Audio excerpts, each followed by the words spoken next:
Hello, everyone, and welcome to Alumni Field, where today the Michigan Wolverines softball team will be taking on the Penn State Nittany Lions, kickstarting their Big Ten season here in lovely Ann Arbor, Michigan. Clouds scattered across the sky, but it is sunny, it is warm. We got the windows open in the press box. My name is Morris Fabry. To my right, I have with me Jeremy Parks. We're back in action and ready for some Big Ten play. Haven't been with you since Florida here, Morris, and a beautiful day to come back and get to Alumni Field for the opening of Big Ten play for these Michigan Wolverines, looking to put a turbulent opening non-conference portion of the season behind them and continue to build off their success of the last week and a half. To set the stage, Michigan has won the first 5 games of their homestand against the likes of Kent State, Bowling Green, and Eastern Michigan. Now they start the Big Ten schedule against a Penn State team at 12-14 on the season. Currently, Penn State has a victory over number 4 at the time, LSU, on its resume, but other than that, not much impressive. They will be facing Megan Betza in the circle today. The lineup for the Nittany Lions leading off is center fielder Rebecca Ziegler, hitting second at second base, Molly Sorensen, hitting third at first base, Christina Brackpool, hitting fourth at third base, Shelby Miller, hitting fifth at shortstop, Tony Polk, hitting sixth in left field, Tori Du Bois, hitting seventh, the designated player, Delaney Elling, and we'll get the last two after the first pitch, on its way from Betza. Curveball called strike, outside corner at the knees. First pitch on this Friday afternoon, 4:03 p.m. Eastern time. Temperature outside 73 degrees and sunny. Clouds spotting the sky. Winds blowing steadily out towards center field at about 12 miles an hour. Ziegler, the lefty, in open stance, awaits, swings, and the pitch is fouled off. I think that bounced off of Ziegler's bat on its way back up in the batter's box. So 2 strikes, no balls on the Penn State leadoff hitter, hitting .366 on the season. Packs a little bit of pop as well. 3-way tie for the team lead in home runs for Penn State. 3 for Ziegler. Also 3 for Brackpool and Miller. The 0-2, Betza tried to spot a riser on the outside corner, missed for ball 1. Hitting 8th in the Penn State lineup, the catcher Mia Monopoly, and hitting 9th, the right fielder Sam Shanahan. So we finished that one off. The flag at half mast in center field shows a wind blowing straight out towards center. The 1-2 on its way. Rise ball misses high and away for ball 2 on Ziegler. Megan Betza did a good job to open up here, getting ahead on Ziegler to start 0-2. A little bit of room to work, has danced around that zone. Ziegler hasn't bitten on 2 outside pitches, 2-2. Betza gets the sign from her catcher, Alexander. The 2-2 swing and a hard ground ball off the glove of Blanco. It'll trickle out toward Canfield at second base. She won't have a play. Blanco did a good job getting down low and stopping the hard grounder, but couldn't corral it. It bounced high off her glove. They didn't have a chance on Ziegler coming out of that lefty batter's box. Yep, bit of a hot shot coming down the first base line. Saw the Wolverines take a lot of ground balls in warm-ups today, maybe a little bit longer than usual even. Coach Carol Hutchins having them go through the rotations several times, and if a player made a gaffe, they went 3 times. Tara Blanco doesn't have the chance to go 3 more times. That'll bring up the lefty Molly Sorensen, hitting .309 on the season. The first pitch curveball misses off the plate away for ball 1. Sorensen, the second baseman, a junior. No extra base hits on the season. Michigan's outfield pressed in. Christner well into that left center field gap, and many steps in from her usual spot. Sorensen expected to slap here. The 1-0 on its way, swinging a pop-up toward the Penn State dugout. It's going to make its way over the screen, bounce off the railing, and carom into the bleachers. 1 ball, 1 strike on the lefty Sorensen. Healthy secondary lead from Ziegler on first base. She's 2 for 3 on the season in stolen base attempts. Sorensen in the batter's box, a bigger threat to run, 6 and 7 when she's on the base paths. Megan Betza gets her sign, bounces twice, the 1-1 on its way. A bunt laid down foul, scooped up by Lindsay Montemorano, feigns a throw to first, just instead tosses it back to Betza. Now 2 strikes on Molly Sorensen. Bit of an interesting small ball decision there to open up, trying to advance the leadoff runner in Ziegler down to second. That bunt got just a bit too much of that outside part of the bat. Sorensen taking a few practice half hacks outside that lefty batter's box before stepping back in. She stands in the middle of the box. Not a lot of bend to the knees, holds the bat out in front, pulls it back, and swings and misses on the 1-2 pitch off the plate away.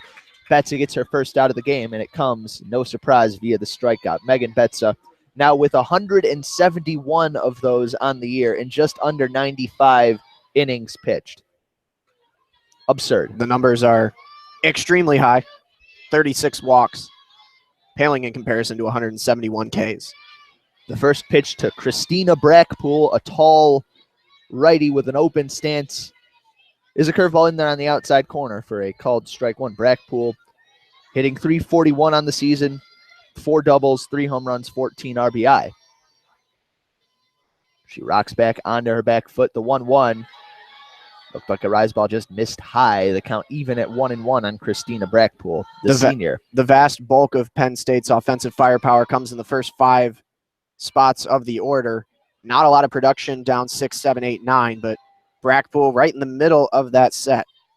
The 1-1 misses high and outside. Brackpool didn't even think about it. The count moves to 2-1. On deck is Shelby Miller. Michigan playing Brackpool to pull. Courtney Richardson, maybe about 20 feet off the line out and left. She has 4 doubles on the season. The 2-1, swing and a miss. It's the drop ball from Megan Betsa, an easily discernible dip to that pitch as it dropped at the knees on the outside corner. The count moves to 2-2 as Brackpool is left fishing. 2-2, 1 on, 1 out here in the top of the first. Betsa winds, pitch on the way, called strike 3. Brackpool sent down looking for the second out of the inning. A backwards K for Megan Betsa. 2 outs in the game. Loves to do it on her own. Comes into this one 1.63 ERA. Again, that win-loss column is bearing the lion's share of the tough games the Wolverines have had in non-conference. Just 8-5, uncharacteristic for the Wolverines righty. That brings up the lefty Shelby Miller. She takes the first pitch high and a bit tight for ball 1. Miller hitting .338 on the season, 5 doubles, 3 home runs, 22 for 65 total on the season. 15 walks to go along with 7 strikeouts. She's tied for the team lead in free passes. The 1-0, runner goes. Alexander throw down to second, not in time. Ziegler just beats the throw, sliding in safely. Alexander threw from her knees there, opted for a quick transfer as opposed to power on the throw, and now an out called. I'm not sure what the call is. There may be a catcher's interference on the play. Maybe the runner, Ziegler, lifted her hand off the bag. But either way, 3rd out of the inning. Do you know what happened there, JP? Going to see what we got. There was a thumbs up from home plate umpire Jerry McGuire. That is not a typo. If I had to guess, it would be that Ziegler left first base early. I'd say that's the most likely interpretation. And it would have taken an appeal from the Wolverines bench to get the umpires to notice that, as it was a safe call at second base. It was a tough play for Abby Ramirez to reach the glove back behind to her left. And it was not a bad slide from Ziegler, but we're going to see what the official scorebook says on that one. We'll keep you updated, but into the middle first. The throw more toward the front of the bag, and the slide was right toward that back right corner where Ramirez would have to make a long sweep and apply the tag. But either way, the Wolverines retire the Nittany Lions. They go down scoreless in the top of the first. We head to the bottom, still scoreless, and that'll lead us to Michigan's turn at the plate. Your lineup on the day for the Wolverines, leading off and playing right field is Natalie Peters, hitting second, playing second base, Faith Canfield, hitting third in center field, Kelly Christner, hitting fourth, the designated player, Aiden Falk, hitting fifth at first base, Tara Blanco, hitting sixth at shortstop, Abby Ramirez, hitting seventh, the third baseman, Lindsay Montemarano, hitting eighth in left field is Courtney Richardson, and hitting ninth, the catcher, Katie Alexander. In the circle today for the Nittany Lions, Maddie Smith, a freshman with a .306 ERA on the season, only thrown 16 innings, struck out 18 and walked 8 in that time. The righty Smith ready to face Peters. Steps back out as time is called. Peters, a lefty, hitting .360 on the season so far for the Maize and Blue. The first pitch swung on and tapped foul behind home plate. Yeah, not a ton of experience in the circle for Maddie Smith. That's a gutsy call by Penn State to send her out into the circle against this Wolverines lineup. Has lacked the offensive potency that it peppered with last year, but still a team that is a threat to put up a big number on you early at any juncture. Smith's 0-1 pitch. A rise ball misses high for ball 1. Plenty of zip on that from the freshman. somewhat short of stature, rocking a white headband, blonde hair tied in a ponytail, below shoulder length. Penn State with navy jerseys, white sleeves, white shorts. The 1-1 curveball started high and stayed there for ball 2. Good eye from Peters. Peters in that leadoff spot has been a good place setter for the Wolverines this season. 422, her OBP coming into this one. Penn State with navy socks. The Wolverines with white tops, blue shorts. The 2-1 chopped on one hop over to Brackpool at first. She fields, ranges over toward the line, and tags out Nittany Peters on her way to first base. 1 up, 1 down for the Wolverines here in the bottom of the first. Yep, just a bit too on top of that pitch there for Nittany Peters. Not a lot of English on it, just a straight bounce into the glove of the waiting first baseman Brackpool. Easy tag for the out. Sometimes with those hard pitches up in the zone, it's tough to get a level swing on it, and you end up rolling over on it anyway. That brings up Faith Canfield. The first pitch swung on, crushed, right center field. That one back toward the wall. It's going to one hop up against the wall. Canfield takes a big turn, heading into second. She will cruise in there and stop standing up. A first pitch, 1-out double into the right center field gap from the Michigan second baseman. And how about that? Sitting in there with her 7th double of the season already, Faith Canfield shows her wheels, gets around first, and standing up, she's still got clean pants at second base. And she's got a double in her pocket to start this one for the Wolverines. The center fielder Ziegler struggled to field that one on a short hop off the wall. Even if she had gotten it cleanly, though, it would have been tough to retire Canfield. That brings up Kelly Christner. She takes a hard breaking ball low and away for ball 1. Christner's average has dropped to .438 on the season. And it has dropped from an astronomical over 600 early on this season. Still a very fearsome hitter in the middle of this lineup. The 1-0 off speed, ducks down and away. Good block by the catcher, Mia Monopoly. But the count moves to 2-0 on Michigan's senior slugger. Has definitely seen less to hit in her recent plate appearances. 16 walks on the season. That'll be the team lead for the Wolverines in the walk category. The 2-0 swing and a ground ball on one hop, fielded by the second baseman Sorensen. She flips over to first base. To retire Kelly Christner, she chased the pitch up in the zone and didn't get a great swing on it. She moves the runner Canfield over to third, but now with 2 outs, that's going to leave it up to Aiden Falk to drive the run in. Here's an opportunity for the Wolverines early in the game, Morris, where they've struggled so far this year. 2-out opportunities. Runners in scoring position, you get the double with 1 out, advance the runner, but failing to bring Canfield across is what has separated this team so far this year from years past. Aiden Falk at the plate, first pitch. Rise ball misses high for ball 1.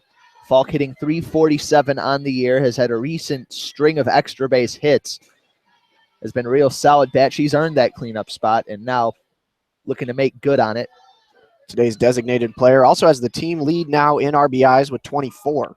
The 1-0 swinging a ground ball back up the middle, gloved by the pitcher Smith. She flips over to first base, retires Aiden Falk and the Wolverines in the bottom of the first. So they threaten via Faith Canfield's double up the right center field gap, but do no more damage. We will head to the top of the second inning, still scoreless here at Alumni Field in beautiful Ann Arbor, Michigan. And you're listening to WCBN Sports coverage of Michigan softball, the Michigan Student Radio Network. Thank you for those tuning in today online across the country. We always appreciate your listenership. And Mo, it's good to be back in the booth today after a good absence. I don't think there's anywhere I'd rather be on this Friday afternoon. It's been a busy semester. I haven't been with you since we were down in Tampa for the opening tournament of the season, and what a time that was. You don't look very different, but you look like you've aged. I probably have. Maybe some gray hairs. I've grown some gray hairs. Still no facial hair. Well, yeah, I mean, that's kind of a given. That You know, you could not see me for like 5 years, not shave the whole time, and still be looking similarly unscruffed. So it'll be Shelby Miller, Tony Polk, and Tori DuBois leading things off, getting things going for the Penn State Nittany Lions in the top of the second. Betza gets a clean slate, has faced the minimum thanks to the leaving early of Rebecca Ziegler down at first base. Miller will have a second chance at the plate.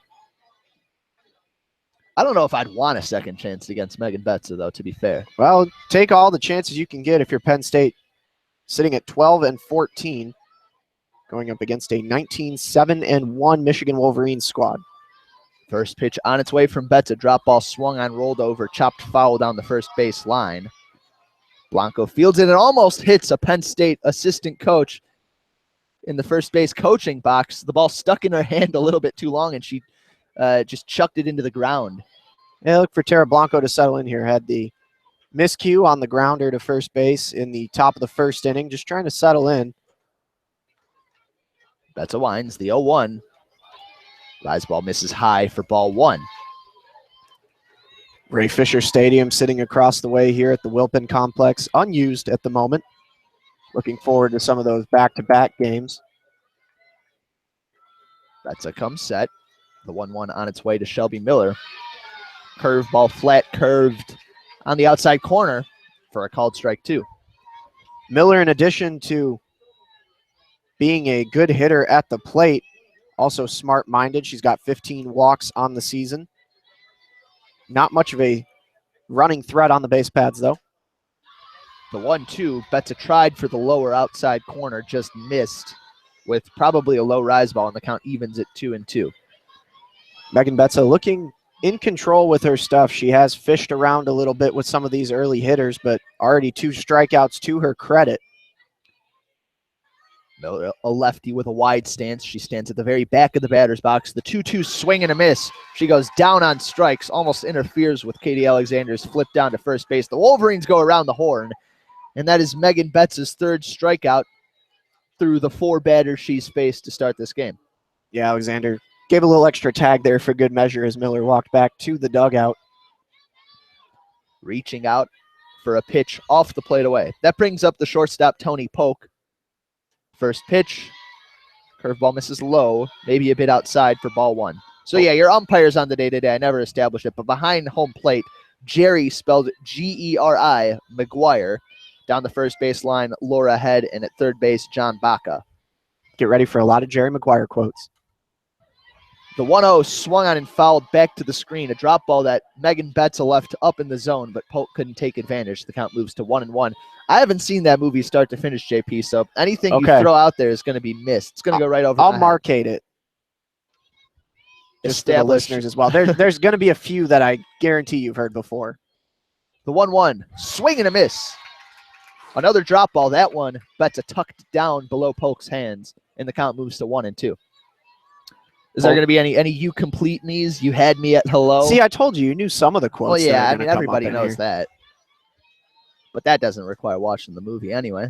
Just existing in this culture. The 1-2, swing and a tapper foul back to the screen. Another devastating dropper.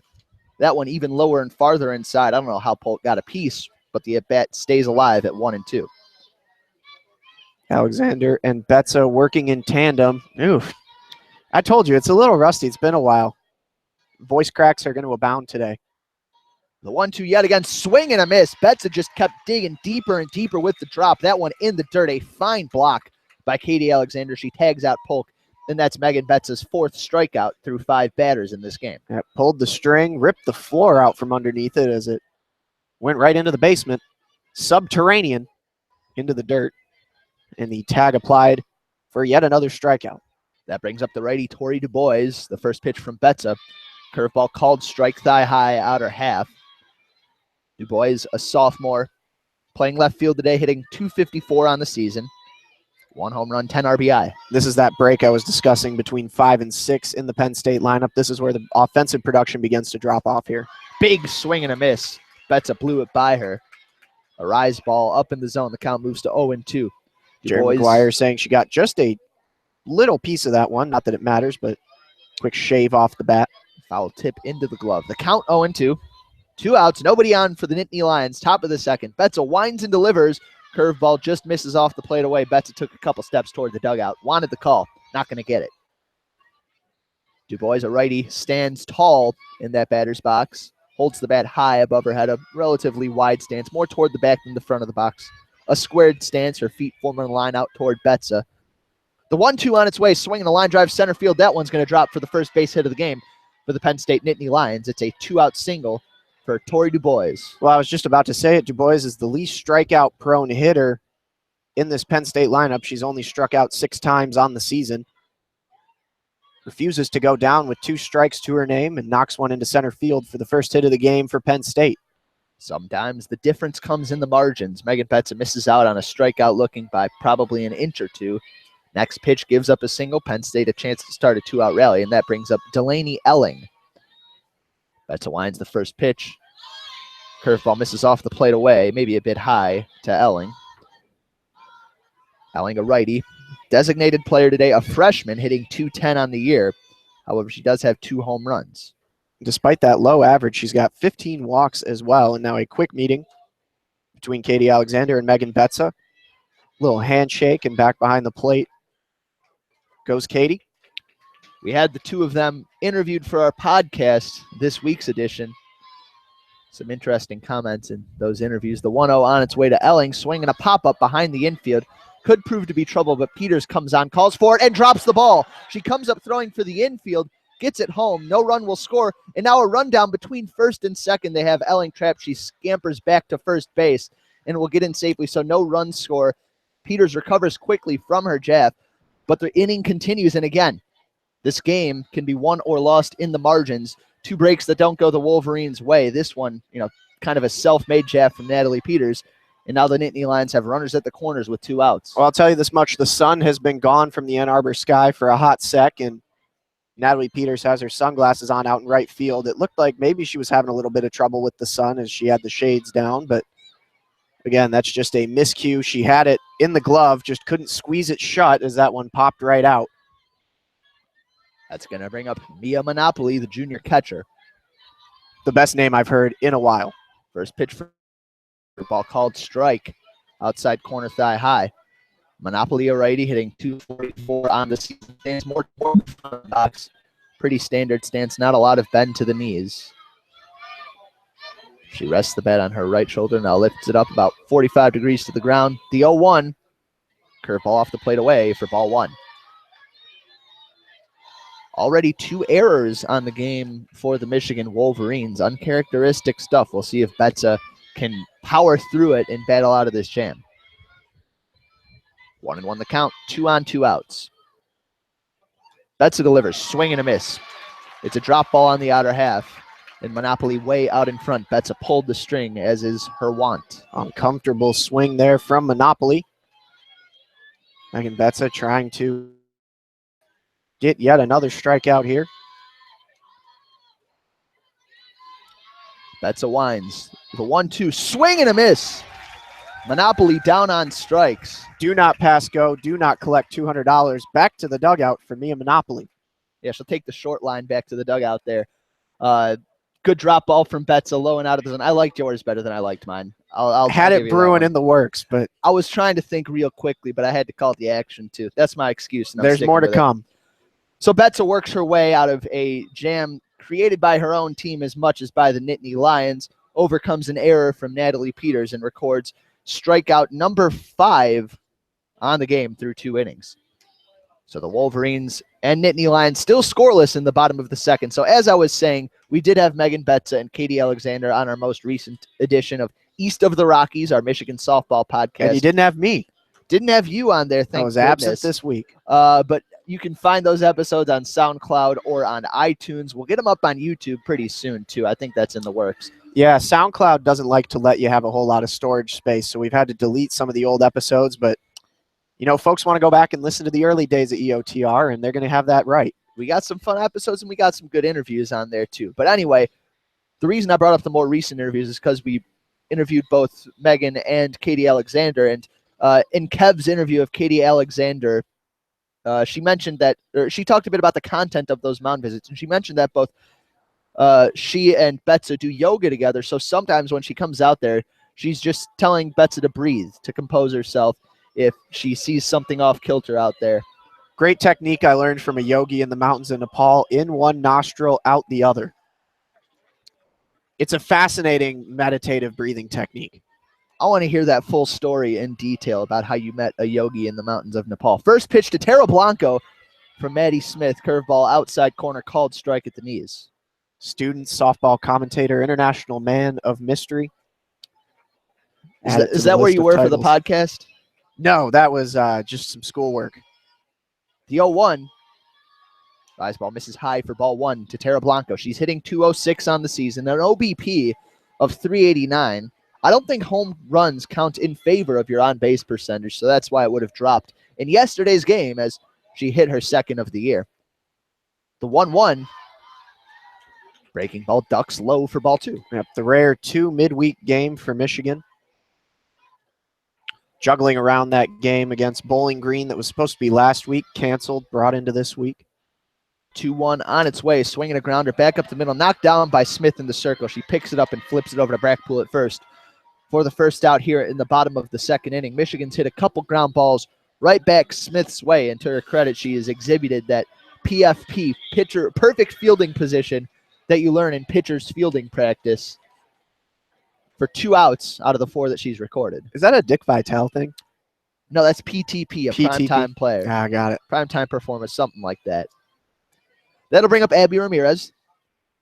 The first pitch swung on and slapped foul, a line drive off the screen to the left of the home plate side of Penn State's dugout on the third base side. Ramirez hitting .358 on the season. Wolverines, as you mentioned, Morris, have been making good contact against Smith. It's just gone to the wrong place every time. The 0-1. Hard rise ball misses off the plate high and outside. The count moves to 1-1 with 1 out, nobody on for the Wolverines in the bottom of the second.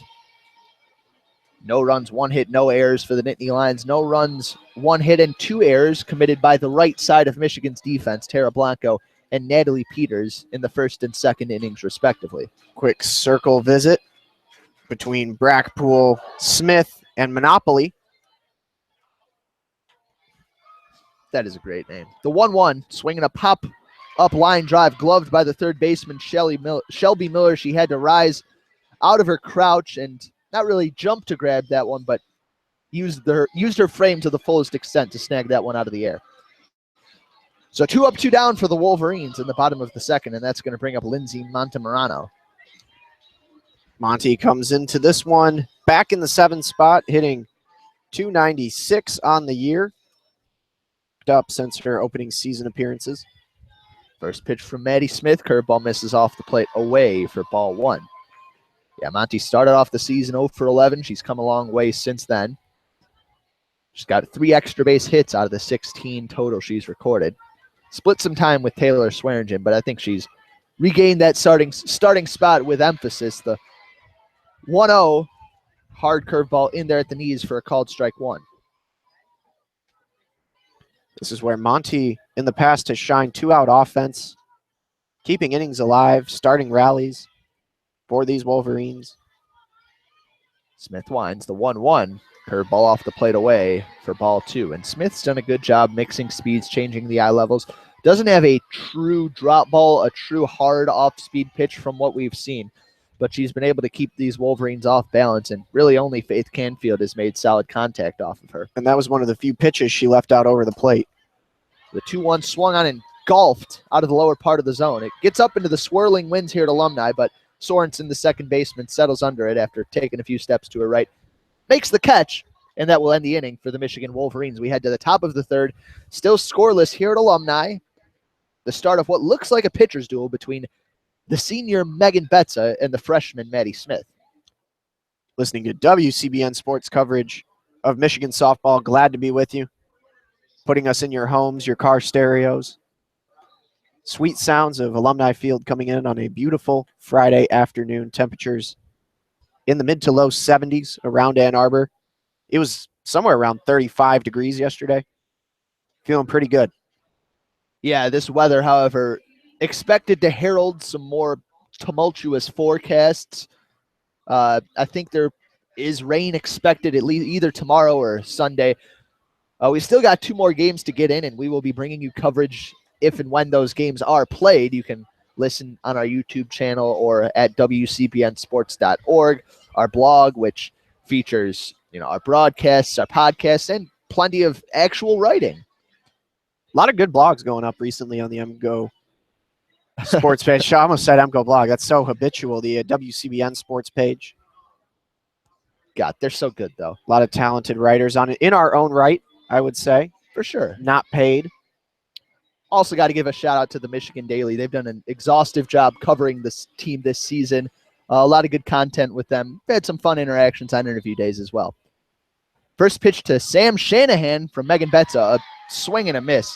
Shanahan tardy on the curveball. Caught a good part of the zone.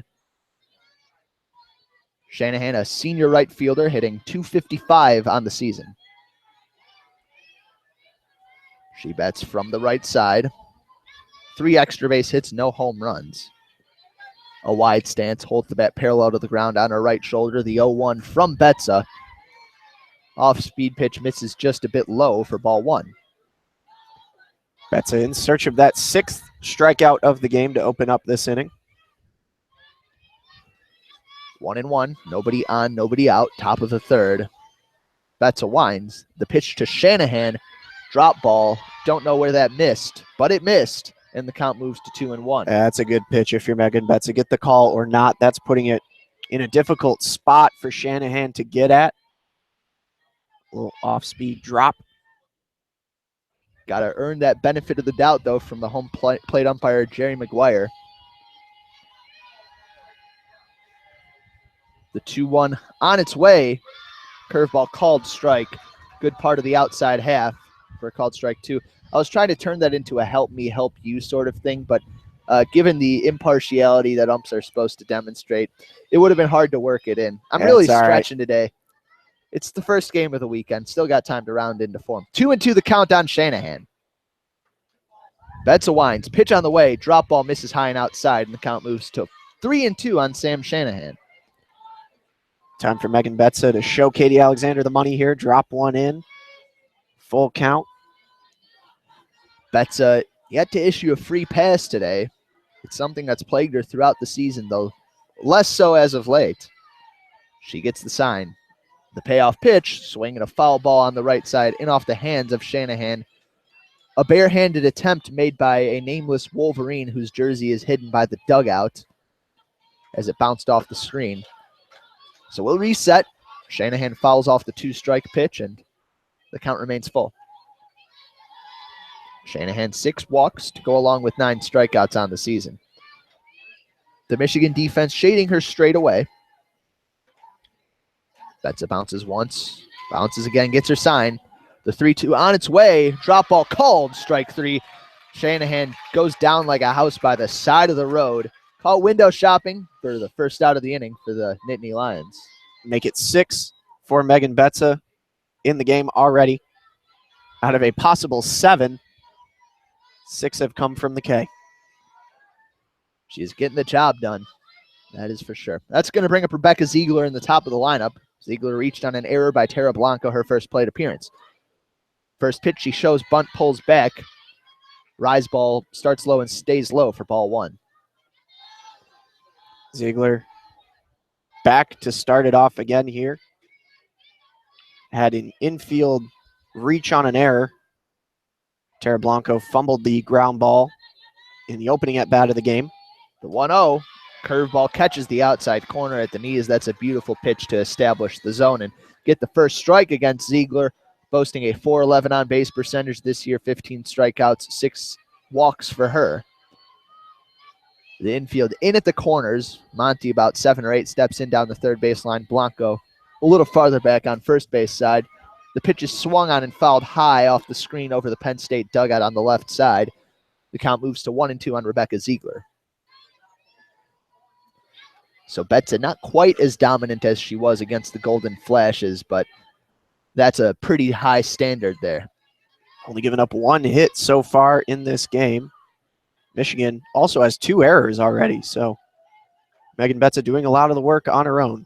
The 1-2 drop ball misses low for ball 2. Ziegler, a lefty, stands near the middle of the box, her feet close together vertically. She stands with an open stance.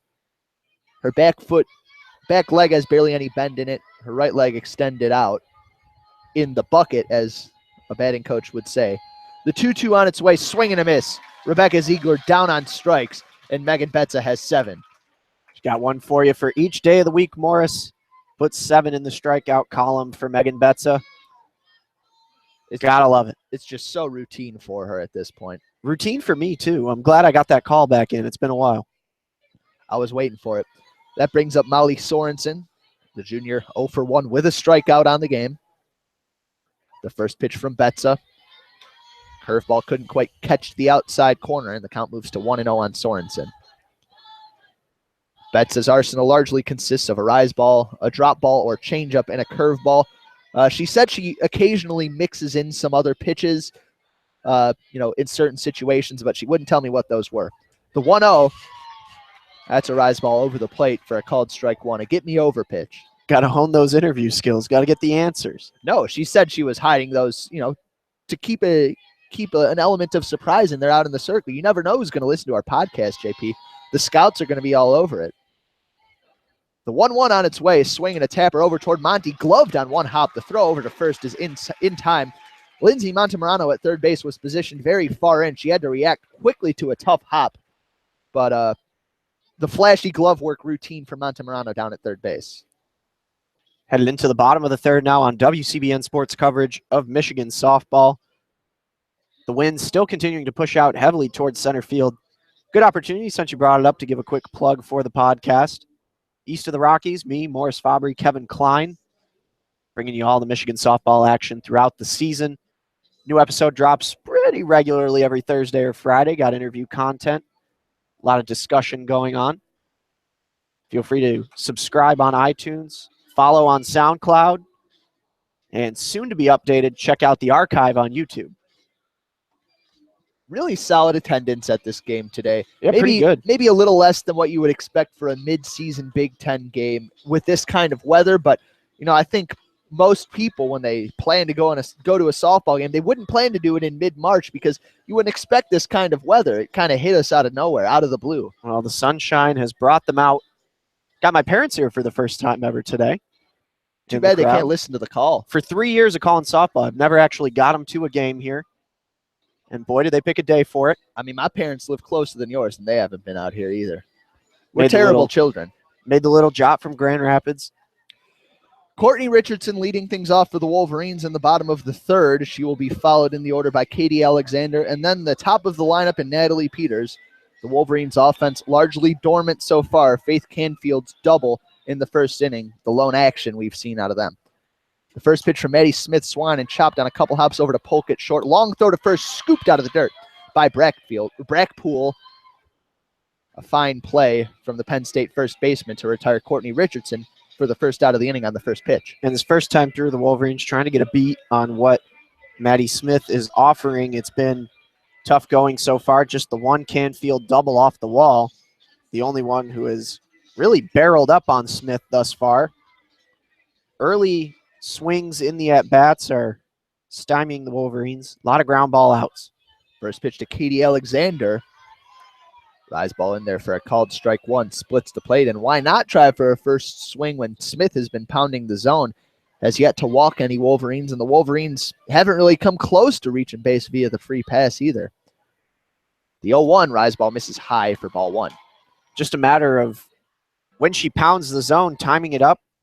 See Natalie Peters in the on-deck circle right now, taking her practice cuts, evened up with Maddie Smith's delivery time.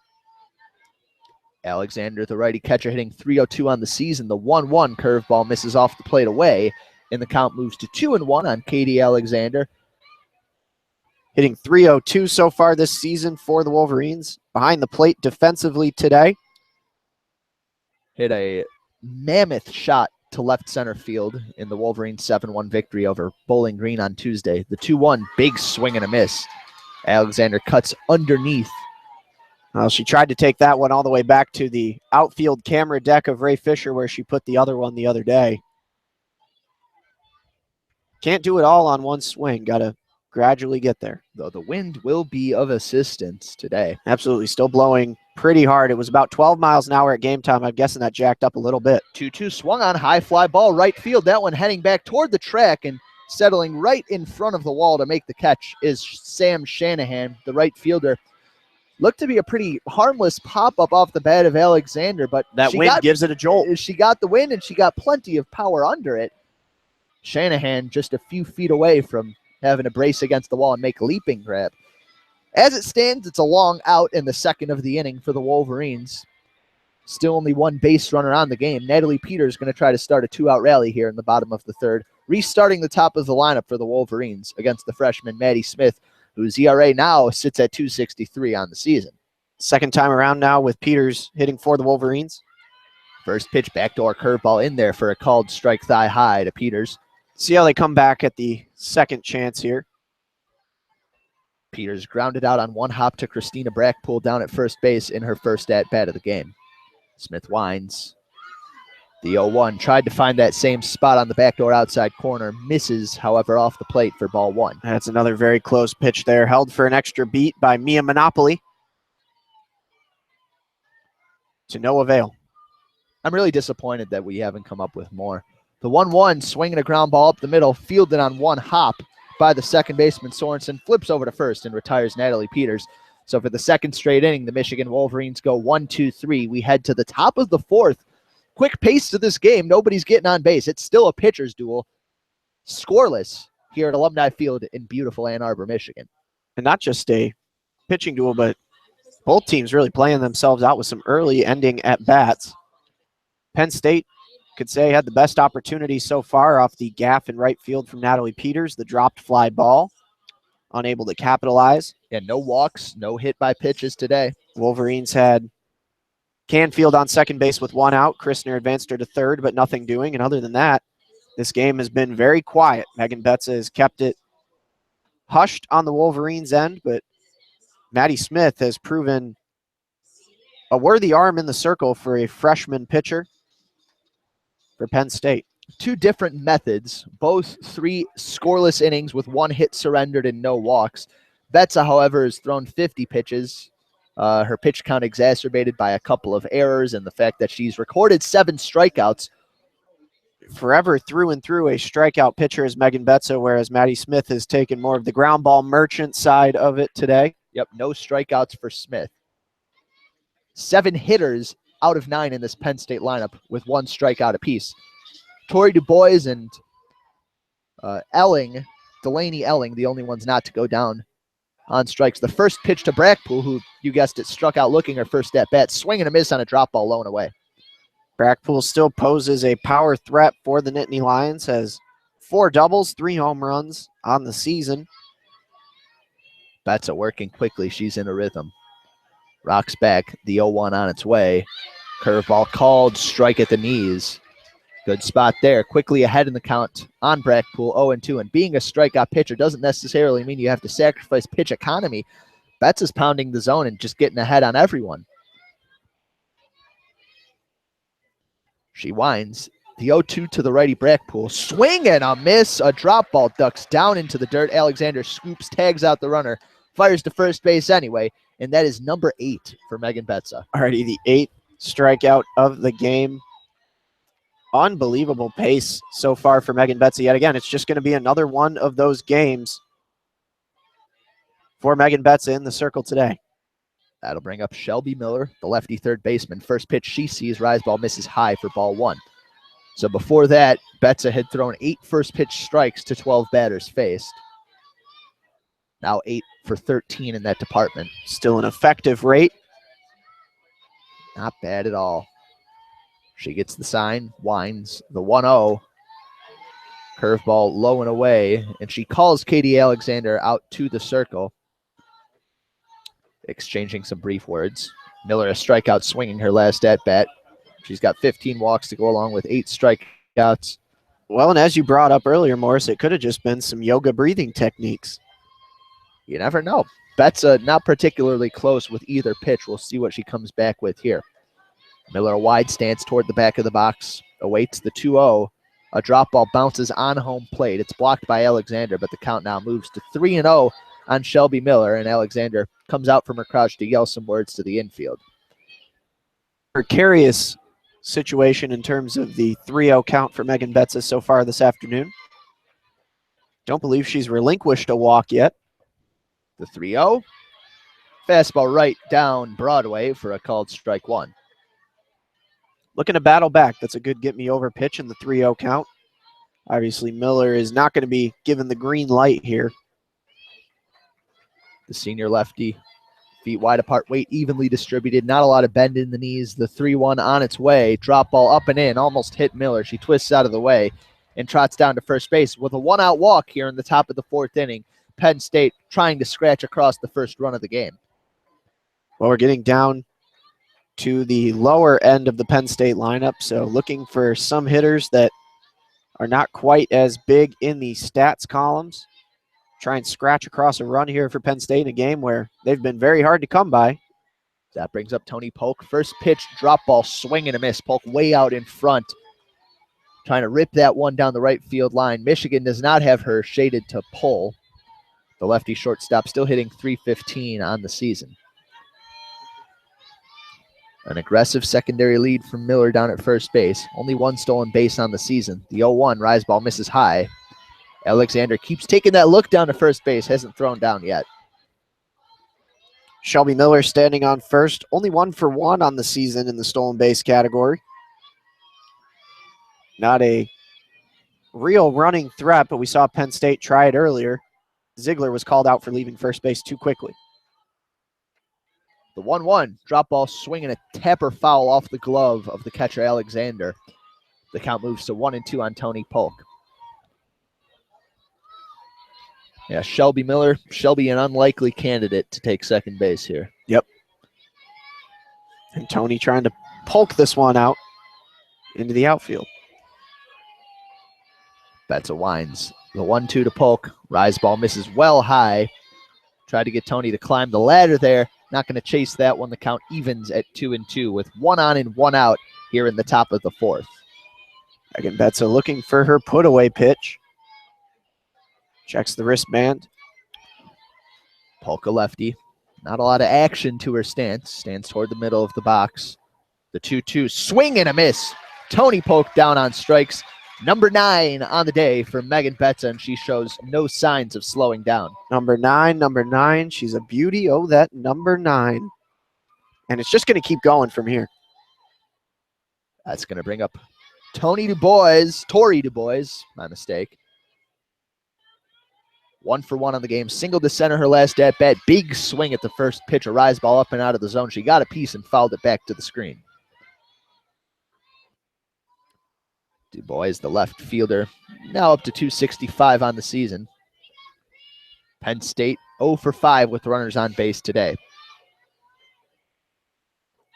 Betza winds. The 0-1. Curveball caught a good chunk of the zone. Above the knees for a called strike 2. This is a Penn State team that had a difficult non-conference schedule as well, coming into this one at 12-14, trying to make something happen in Big Ten play. Betza winds. The 0-2. Called strike 3. Du Bois down on strikes. The runner goes. It's not going to matter. The throw, for what it's worth, not in time. Oh, man. Shelby Miller got her pants all dirty for nothing. So that'll do it for the Nittany Lions in the top of the fourth. We head to the bottom half, still scoreless here at Alumni Field. The Wolverines with the middle of the lineup. Canfield, Christner, Falk, Blanco trying to scratch something across, get something going in front of the home crowd. Listening to WCBN Sports coverage of Michigan softball. Morris Fabry on the play-by-play, myself, Jeremy Parks, on color. Coming to you live from Alumni Field at the Wilpin Complex in Ann Arbor, Michigan. So, Jeremy, I'll be frank with you. This Michigan team, it would be better for them if they scored runs, I think. I would tend to agree with you on that point. How do they do it? Who's going to step up? Well, something that I always harp on that you always come back at me with is I always think every once in a while this team looks like they're a little bit too eager at the plate, trying to make something happen too quickly, and maybe that's the case today. But I think Maddie Smith, like you said, has just been pounding those pitches into the zone for the Wolverines. I think second time through the lineup, we saw Natalie Peters, the leadoff hitter, was at the plate to end the last inning, but trying to get a little something going here. It's just timing it up right, making it happen. As Hutch would say, stay in the process. Don't get too far ahead of yourself, and you're not bigger than the game. You're not bigger than the moment. So just stay in there. Michigan's seen some recent success lately, just trying to build. Open up Big Ten play with a win, and you do that with a little bit of pitch and catch, a little bit of knocking it around the bases here. Smith, only 30 pitches through 3 innings. The first pitch to Canfield, curveball, called strike at the knees. Plenty of velocity there. Canfield could do nothing with it. The Nittany Lions shading Canfield away from both lines, especially on that left side, which is surprising to see given how many foul balls Canfield hits to that left side. The 0-1 Off speed, called strike 2. That's a pitch we haven't seen a lot of out of Maddie Smith. She pulled it out there and got ahead in the count 0-2 on Canfield. Needed it too. Now Canfield in full plate protection mode. Blah, blah, blah, in an 0-2 count. Penn State deep up the middle. The 0-2 curveball misses low and away for ball 1. Sorensen, the second baseman, and Tony Polk, the shortstop, near the grass in their respective positions up the middle. Sorensen just pulling out her sunshades. Feet one step inside the grass line on the dirt. The 1-2 swinging a line drive down the left field line, and it's going to get all the way to the wall. Canfield takes a wide turn. She'll slide this time into second base. It's her second double of the game. And, you know, I told you, she fouled him off time after time throughout the course of this week. The scouting report, obviously not a good one for Penn State head coach Amy Lahotek. And Canfield's on second to lead off the inning. The extra base hit's so nice, she decided to do it twice. 2 doubles on the game, 8 on the season for Faith Canfield. 2 doubles, 2 for 2 at the plate. Or a golden opportunity to drive in a run here. We'll see if Coach Carol Hutchins goes with the small ball tactics here. I wouldn't be surprised to see Christner lay down a bunt. The first pitch, she tries to bunt, pulls back, and the pitch misses off the plate away for ball 1. Hutch said at our midweek interviews that she does do some reading up on sabermetrics and sometimes will appeal to those when it comes time to decide whether or not to bunt. But more often than not, she'll go with her gut in these situations. The numbers are just numbers. The 1-0, a bunt. It's a good one. Fielded by Smith. Flips over to first and gets Christner by a half step. Moving over to third base is Faith Canfield. Well executed there from Kelly Christner. Didn't try to do too much with that one. Pushed it on the left side enough that it would draw in the third baseman, Shelby Miller. Smith, the pitcher, ended up making the play, but now a runner on third base with 1 out for Aiden Falk. That is going to draw an infield circle conference for Penn State, with the now best scoring chance of the day for either side, with Canfield standing on third and 1 out. Falk with a big bat barreling up at the plate. Faith Canfield can hit and can run. We'll see if she can score in this inning. Aiden Falk, it's going to fall to her to get the job done. Falk 0 for 1 on the day with a ground out back to the pitcher, Smith. Smith would be delighted to get the same sort of result here. We've seen outfields shade Aiden Falk in different spots. Sometimes they shade her toward the opposite field. Now Rebecca Ziegler, the center fielder, straight away. The first pitch, swinging a line drive right at the shortstop, Tony Polk. She gloves it, and that's the second out of the inning. Well, that's about as hard as you can hit it. And again, the Wolverines just the wrong end of a couple of hard hit balls. An absolute rocket off the bat of Aiden Falk, but she goes begging. So now 2 outs, a runner on third base, and that's going to bring up Tara Blanco. That's the kind of ball that's hit so hard in the outfield, if it were to get there, that it's probably a single, because it'll be in the glove of the left fielder before Falk would have even been able to get down to first. First pitch, curveball misses low and away. I mean, that one's going all the way to the wall there, but yeah, it might even bounce off the wall and back to the left fielder before Falk can get to second. 1-0 the count on Blanco. 0 for 1 on the game, hitting .203 on the season. Pitch on the way. She takes, and it's a curveball that misses off the plate away for ball 2. Abby Ramirez awaits on deck.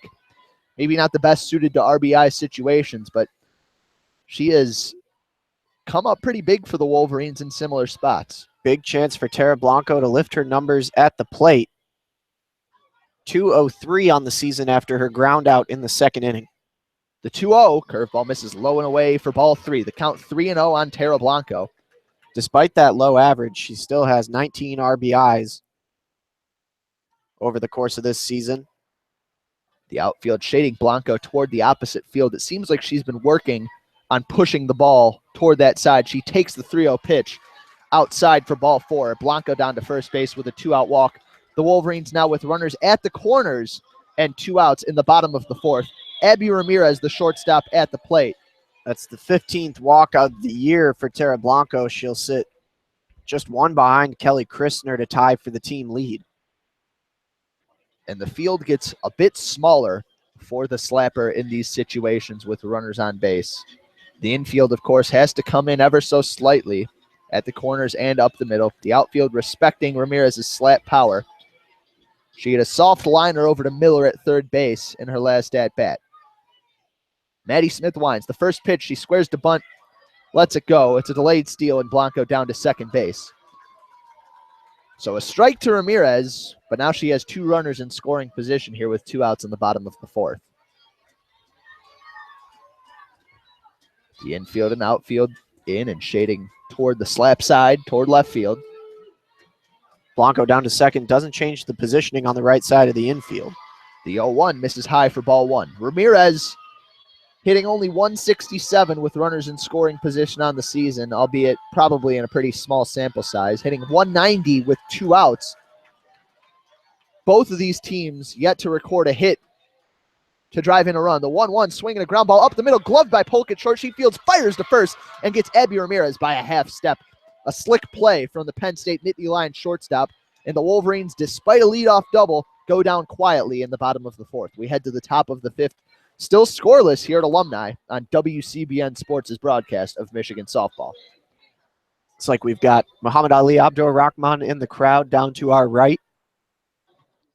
Probably here to see his significant other, Tara Blanco, but back already from KC. That's got to be a long overnight trip and a little bit of sleep today, but Michigan basketball season coming to an end last night in a very narrow 1-point loss to the Oregon Ducks. That was a tough one to watch. Got a good look at the end, missed a lot of good looks throughout the game. Oregon missed a lot of good looks throughout that game too. Oregon did just well enough defensively to keep Michigan on their toes and send John Beilein and his squad back home.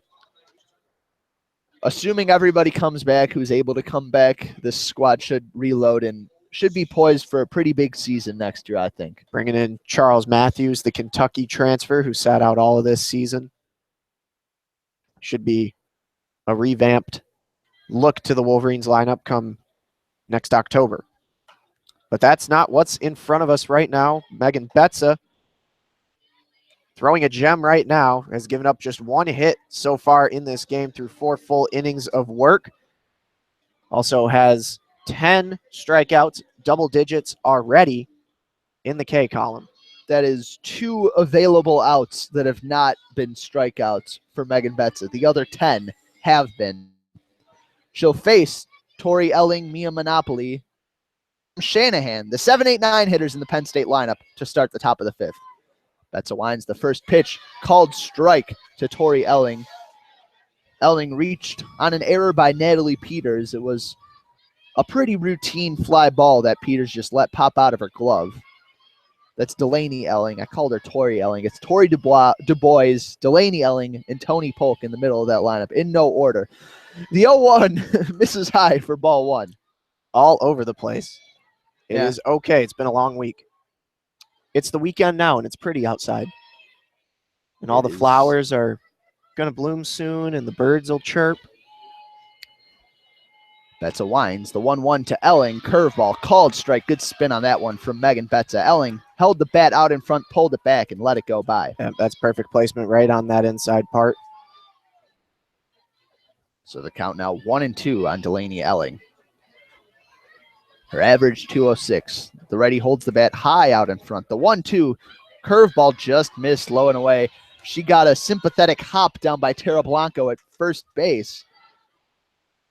Blanco wanted the call. I'm sure Betza did too.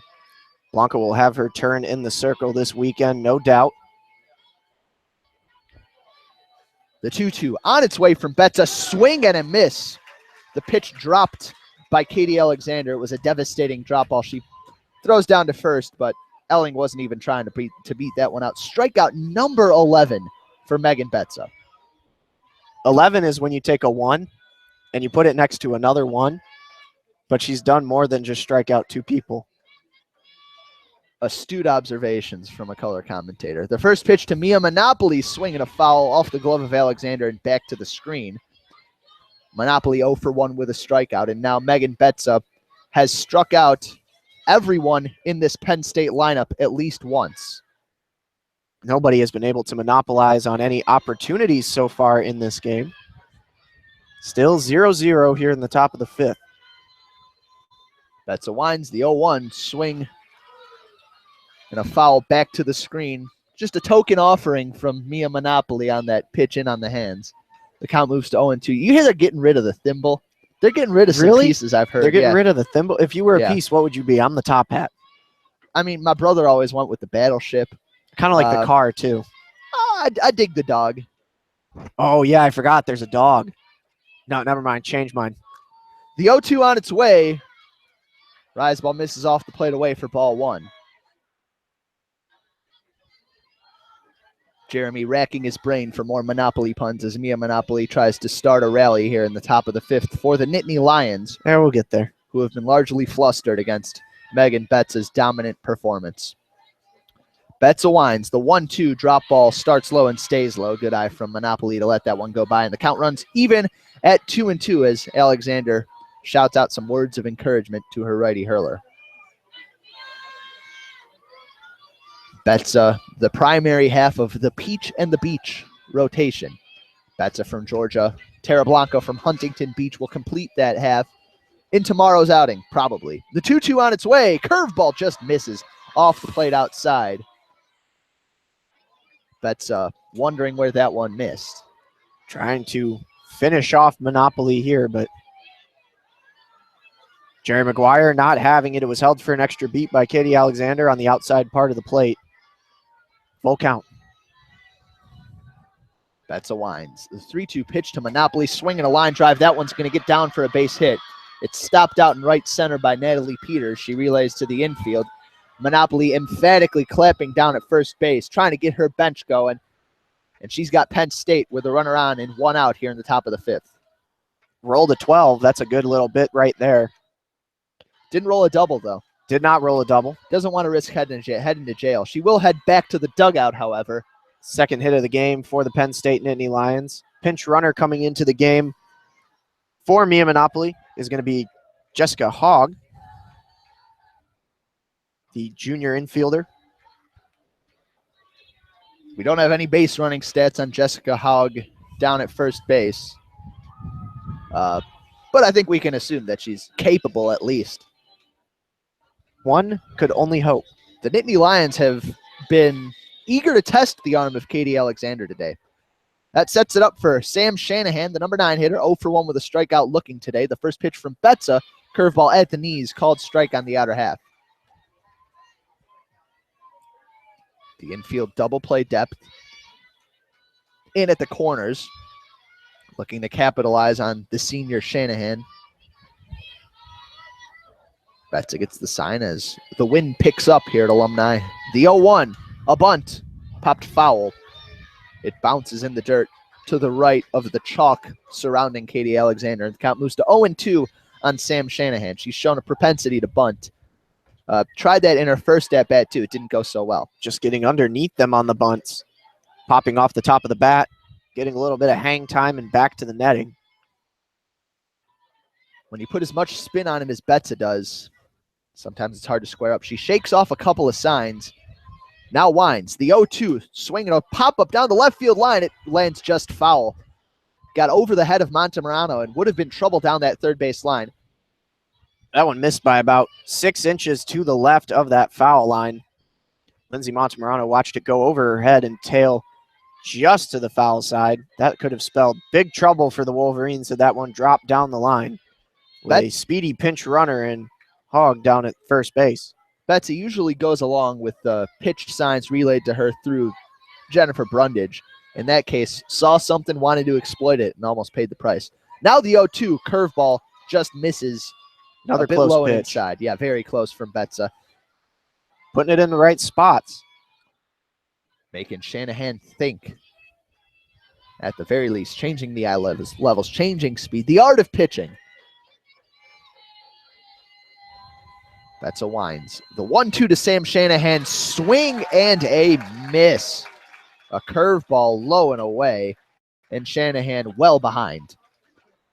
For 12 on the game for Megan Betsa. Rolled up through the drive, threw at Krispy Kreme and said, hey, give me a dozen.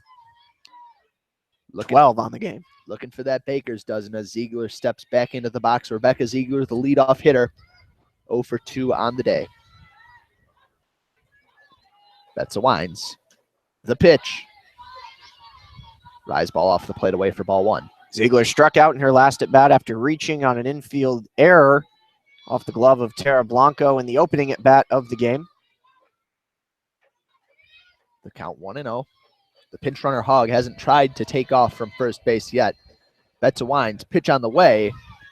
Curveball, that one catches the outside corner. Good backdoor pitch at the knees for a called strike 1. I'll tell you, this is a fairly balanced Penn State lineup. They've got just 3 seniors out there today. And with a young pitcher like Maddie Smith at just a freshman doing work in the circle, it looks like there's a lot of promise to come for this Penn State Nittany Lions team. Ziegler, just a sophomore herself, still hitting .366 on the season in a leadoff position. Drop that down to roughly .358 would be my estimation after her first 2 at-bats of the game. The Penn State lineup as animated as they've been all game, trying to pump up their lefty Ziegler. The 1-1 swing, and I think a foul tip popped out of the glove of Alexander, so Hogg could not move down to second base. The count now 1-2. It was up in the zone. Ziegler gave chase, and Alexander probably would have caught that one. She's got soft hands. Enough to earn the benefit of the doubt in that scenario. 1-2 the count now. Betsa working quickly. Pitch on the way. Rise ball misses off the plate outside for ball 2. Ziegler, the lefty, stands with an open stance in that lefty batter's box. Steps out, takes some practice cuts. Betsa gets her sign. The 2-2 pitch on its way. Drop ball called. Strike 3. Down goes Rebecca Ziegler. And Megan Betsa has 13 Ks through 5 innings. That one a backwards one. And she has kept Michigan in this game. She has not gotten a lot of run support throughout this entire season. I'd love to see the specifics on that. But she's given Michigan a chance. Definitely taken, as I mentioned earlier, the lion's share of the tough games for Michigan, 8-5 in her win-loss column, but still just a 1.63 ERA. Michigan in their non-conference play, some of those early season tournaments when you and I were down in Florida, a couple of close losses to the Gators and the USF Bulls. Go out to California, a couple of losses by not a ton to teams like Texas A&M, teams like Baylor. Good competition. It's just Michigan struggling to bring runs across for their arms. Tara Blanco has done exceptionally well in the circle to boot for the Wolverines so far this year, but at the plate, it's just been a bit of a different story when it comes to offensive production from a team that the last few years have been one of the best offenses in the country. Yeah, and it's been a myriad, number of reasons. It's been bad luck. It's been bad approaches at the plate. It's been, obviously losing Sierra Romero and Sierra Lawrence and Kelsey Susala. But either way, the team's going to have to manufacture runs if they want to keep their win streak going. Looked like they had taken a turn for the better as of late, but today Faith Canfield's got the only hits in the order for the Wolverines. They've got 2 hits through 4 innings. Penn State 2 hits through 5 innings. Lindsay Montemarano will lead things off, followed by Courtney Richardson and Katie Alexander if the lineup proceeds as planned. The first pitch from Maddie Smith ducks low for ball 1. Monty a pop out to second base on a pitch down in the zone in her last at-bat. Gotten through 4.5 innings in just about an hour here. This game is progressing quickly, but it has been a pitcher's duel. Just 2 hits for both sides. Michigan 2 errors, Penn State none. The 1-0. Curveball misses low and away for ball 2 on Lindsay Montemarano. I'll tell you, Maddie Smith in her appearances coming into this one had pitched 16 innings. She had struck out 18, but had walked 8 to flip that. So not an incredible to walks ratio. The 2-0 fastball splits the plate for a called strike 1. Monty adept at getting on base, a .291 average to accompany a .435 OBP. 13 walks, 8 strikeouts. A patient hitter who stands tall and slightly pigeon-toed in the righty batter's box. The 2-1 pitch ducks low. Monty hasn't taken the bat off her shoulder, and the count moves to 3-1. Trying to let Maddie Smith make her own mistakes. She is but a freshman, and this just her 7th appearance all season for Penn State, and just her 2nd start. Monty taking all the way on 3-1. And the curveball catches the outside corner for a called strike 2. I don't know about that call. Taking with a 3-0 count, I understand, but 3-1, sure, Smith hasn't found the zone to start the inning, but she's been pretty consistent pouring it in there. She still kept that one to the outside, wary. The 3-2 grounded slowly up the middle, fielded by the shortstop Polk. She fires to first, and it's 1 up, 1 down for the Wolverines here in the bottom of the 5th inning. Michigan continuing to just get a bit too on top of these pitches from Maddie Smith. Countless ground ball outs so far in this game in Michigan. The production just still not there. I love to armchair coach, JP. And if there were decisions I'd question, it'd be, I think a conservative choice there to have Monty take on 3-1. I questioned bunting last inning with Kelly Christner, even though Aiden Falk, by all means, should have scored that run with a little luck. First pitch to Courtney Richardson. Curveball misses off the plate away for ball 1. Michigan still trying to get something going, but can't speak highly enough about Maddie Smith, the freshman for Penn State, in the circle today. If you're Coach Lahotak, you have to think you've got a promising future, at least in one arm. The 1-0, curveball called strike at the knees on Courtney Richardson. The count even at 1-1. Taylor Swearingen and Amanda Vargas, both pinch hit resources. They are warming up down in that bullpen on the first base side. Carol Hutchins will not hesitate to deploy him. The 1-1 on its way. Off speed, misses well high and outside. And yet again, Smith behind in the count 2-1 against Courtney Richardson. Richardson, a sophomore, 0 for 1 with a ground out to Polk, the shortstop, who's acquitted herself well at that position today for the Nittany Lions. The 2-1. Curveball just misses low.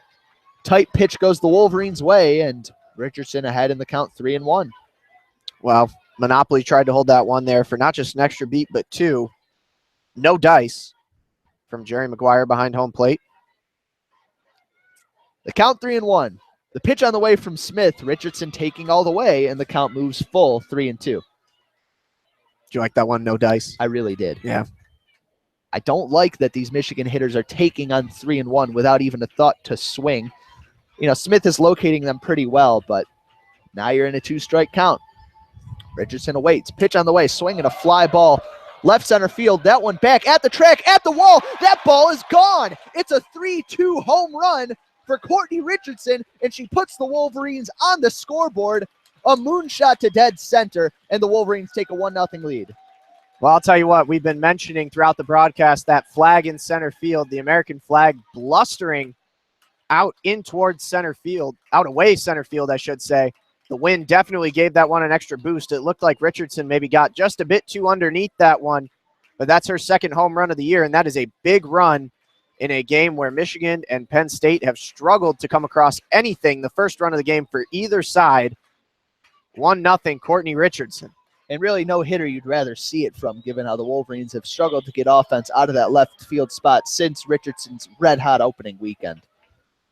That's going to bring up Katie Alexander. The first pitch on its way from Smith. Rise ball whistles way high for ball 1. That's got to be a disappointment for Maddie Smith. She had been stymieing this Wolverines offense for the majority of this game.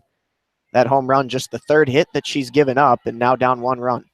Alexander flat out to the warning track in right field, her last at-bat. The 1-0 pitch off speed, misses high for ball 2. Smith may be a bit rattled. So, as I was saying, great call from Coach Hutchins to have Richardson take on 3-1, knowing that she'd get a better pitch later in the at-bat. Yeah, absolutely. I don't know why you would ever question that. 2-0, nobody on, 1 out for Alexander. The pitch ricochets off the glove of the catcher Monopoly. Still a called strike, the curveball in there at the knees. 2-1 the count now on Katie Alexander. Trying to continue the rally as Go Blue echoes in the crowd beneath us.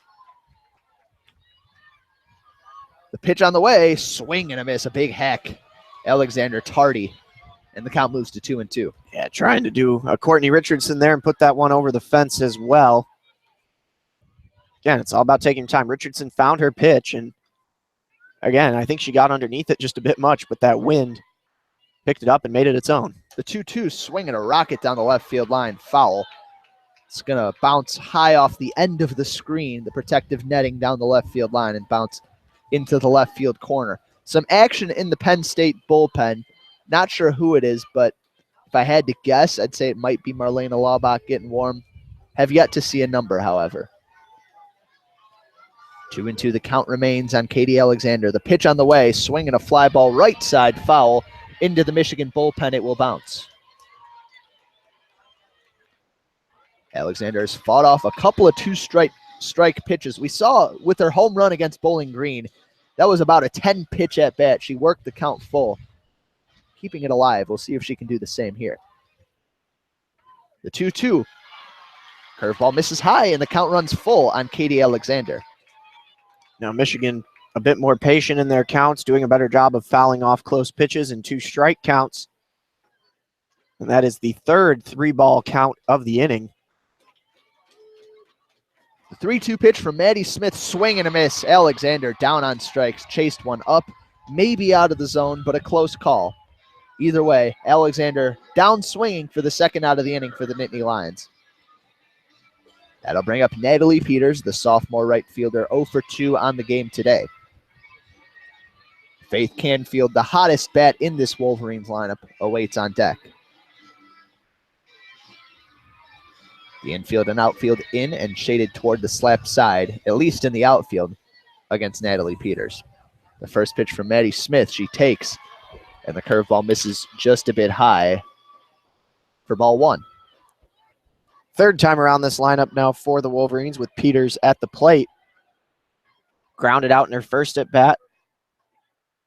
Produced another ground out in her last. The 1-0 line drive, base hit into left field. Peters is aboard for the first time for her today. And she is on first with 2 outs here. Faith Canfield at the dish. Canfield, the biggest producer so far of the game for the Wolverines. Back-to-back doubles into right center and left field. We'll see if they opt to test the arm of Mia Monopoly here with 2 outs. That was a pitch intended for the inner half. Smith left it out over the plate, and Peters made her pay. Up in the zone. Canfield 2 for 2 with 2 doubles. The pitch on its way from Smith. Off speed, misses way high and outside. It bounces off the backstep and right back to the catcher Monopoly. But the wild pitch will yield second base for Natalie Peters. She's now in scoring position here with 2 outs. Michigan trying to tack on to what is a 1-run lead off the back of a Courtney Richardson home run to dead center field. That finally broke a deadlock here in the bottom of the 5th. The 1-0. Hard low rise ball catches the bottom of the zone for a called strike 1. Framed well by Monopoly there.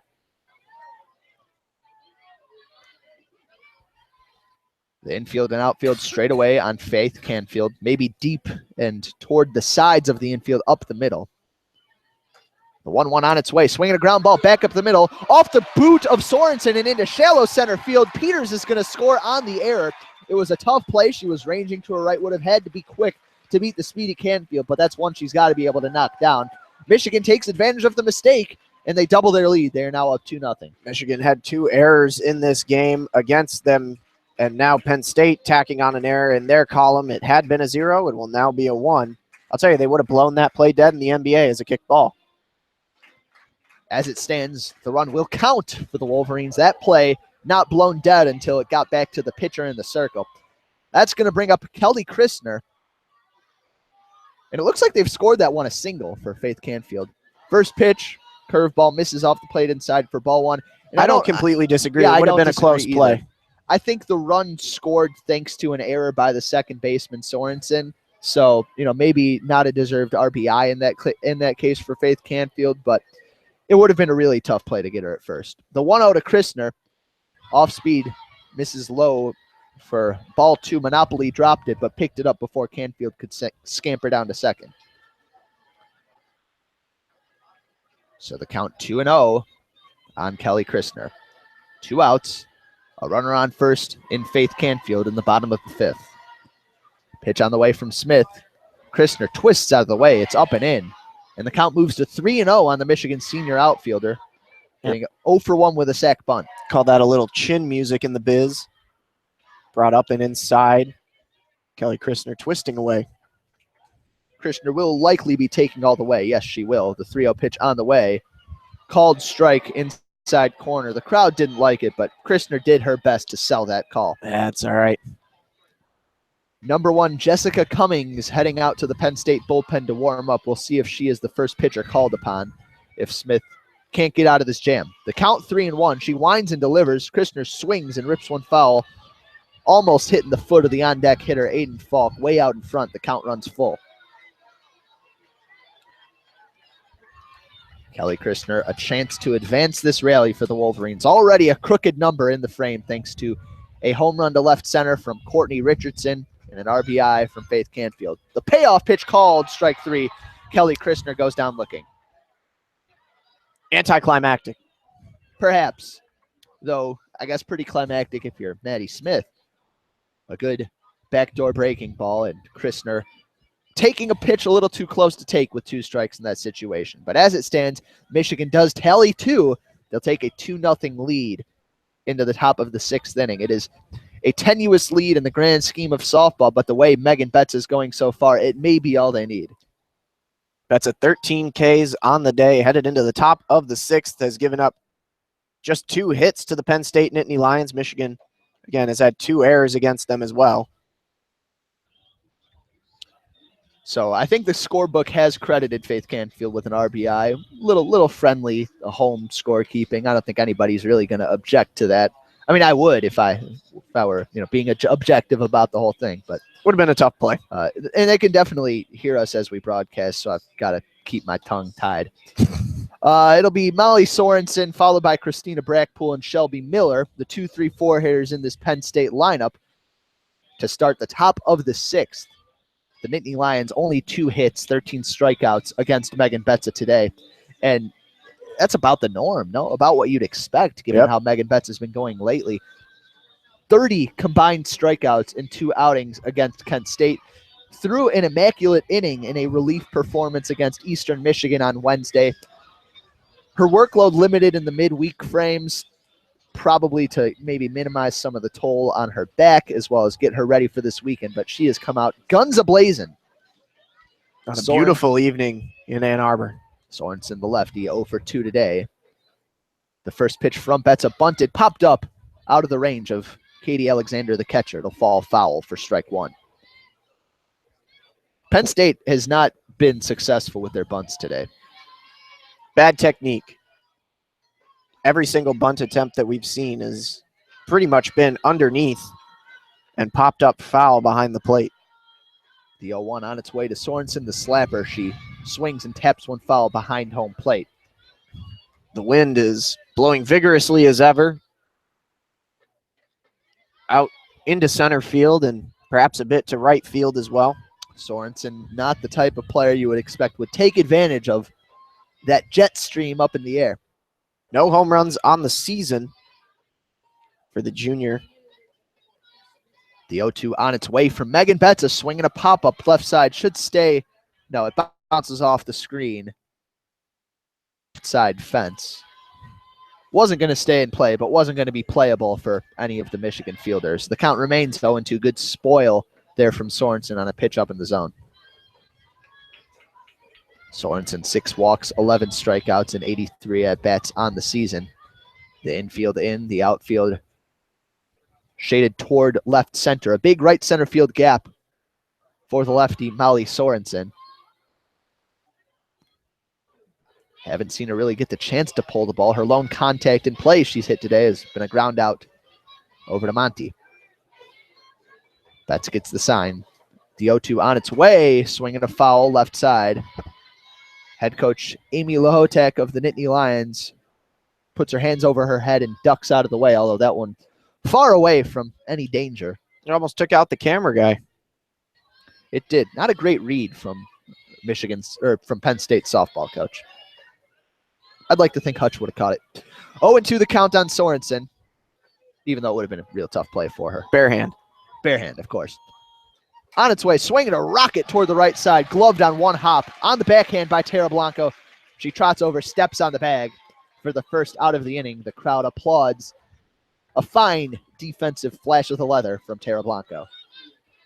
She had a similar play back in the first inning, and it bounced off of her glove. Made sure to get a hold of it this time and over to first for the first out of the top of the 6th. Blanco, the junior out of Huntington Beach, quick reactions on the defensive end, both in the circle and down the line. The first pitch to Christina Brackpool is a off-speed curveball that misses perhaps off the plate inside. A less than stellar frame from Alexander as that one popped out of her glove. Maybe if it were more convincing, could have gotten a call. It was a close pitch. The 1-0 on its way from Betza to Brackpool. Curveball just off the plate away. And the count moves to 2-0 on Brackpool, who was 0 for 2 with 2 strikeouts. Still the biggest offensive threat in this Penn State lineup, looking to get a little something going here. Penn State down 2 runs now. Not a lot of time to make it up. 5 outs left. Betza winds the 2-0, swing and a line drive foul down the third base line. It was a drop ball. Brackpool out in front, made good contact though. Betza wearing her hair in a ponytail that goes down her back about chest length. A white narrow headband and a blue ribbon in her hair. Fiddles with the ball in her glove, gets the sign. The 2-1 on its way to Brackpool. Big swing and a miss. Betza blew it by her for the second strike of the at-bat. Been doing that all afternoon, has Megan Betza. No change. Status quo. Lights out. Betza winds. The 2-2 to Brackpool, swinging a foul up toward the press box. It's going to bounce off the screen right in front of us and bound back down into the field of play.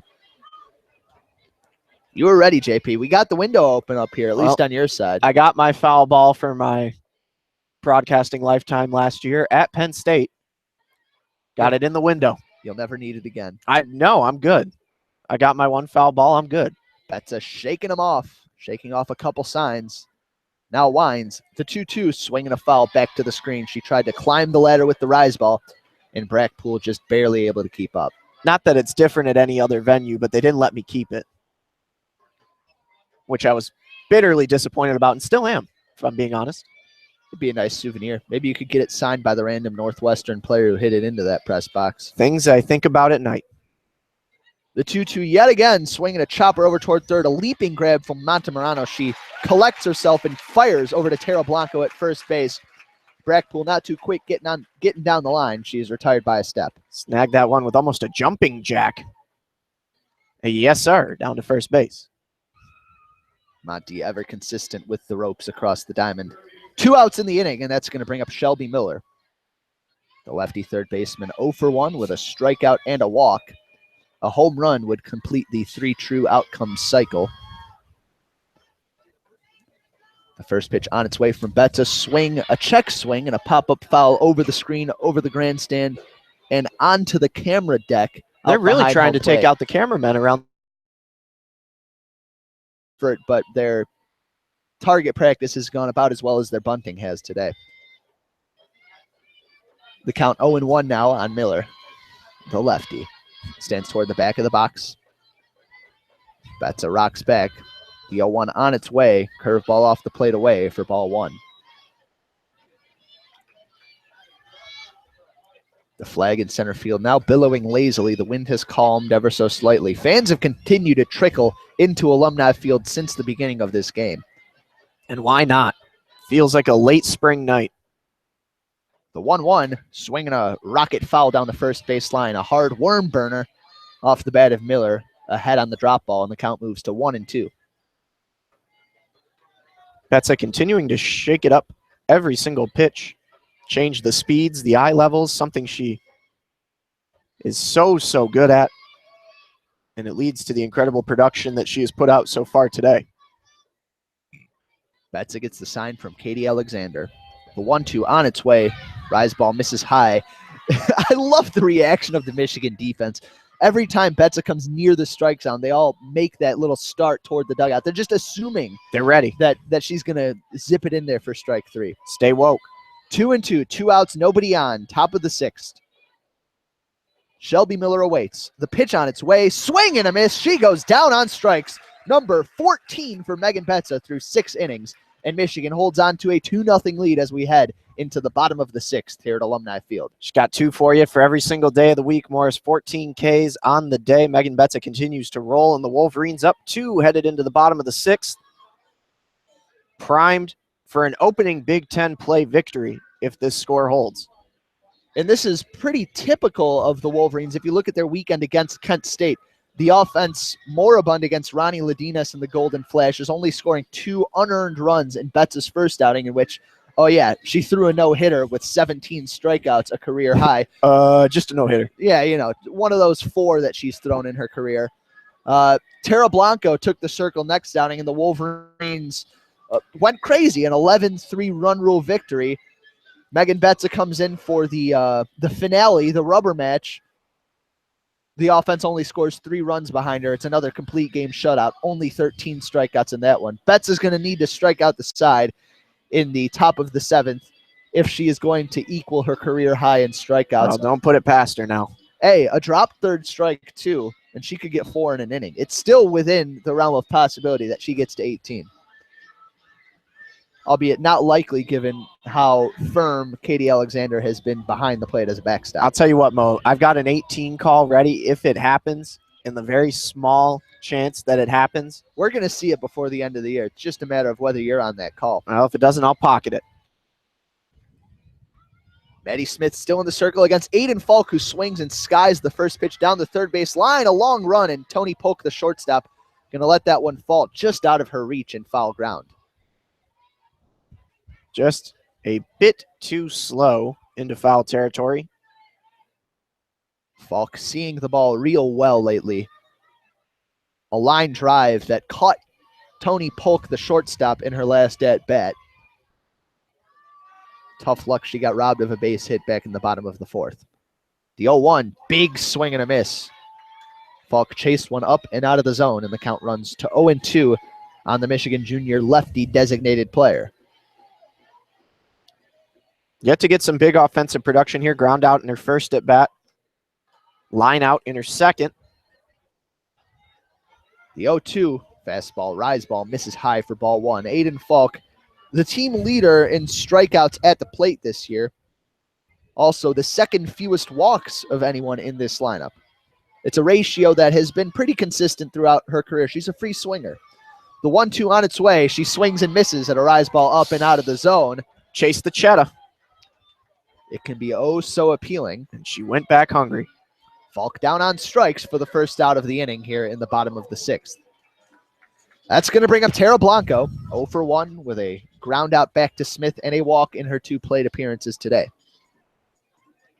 Another hitter who has been seeing the ball well and who has been hard done by some bad luck. That on-base percentage still at .391 though.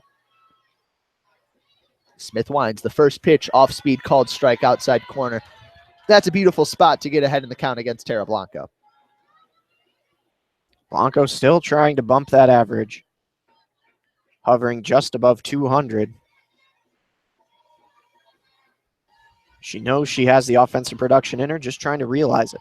The 0-1 curveball misses well off the plate away for ball 1. Blanco always a patient hitter for the Wolverines. Worked a walk her last at bat. She stands with a wide, slightly open stance in that righty batter's box toward the front of the box. 1 ball, 1 strike, 1 out for Maddie Smith. She winds and delivers. Blanco takes, and it's a curveball that misses away, thigh high for ball 2. Blanco has been showing power to the opposite field as of late. Some warning track shots, some line drives to second baseman, and a home run to show for all that. The 2-1.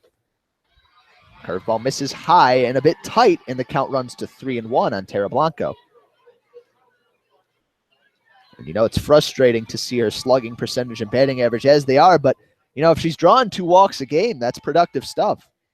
The 3-1 curveball she takes, and that one a called strike above the knees, outer half.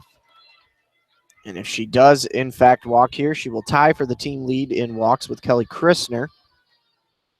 Sitting at 15 on the season right now is Tara Blanco, but I wouldn't expect Maddie Smith to take it for granted. Going to try and put it away here.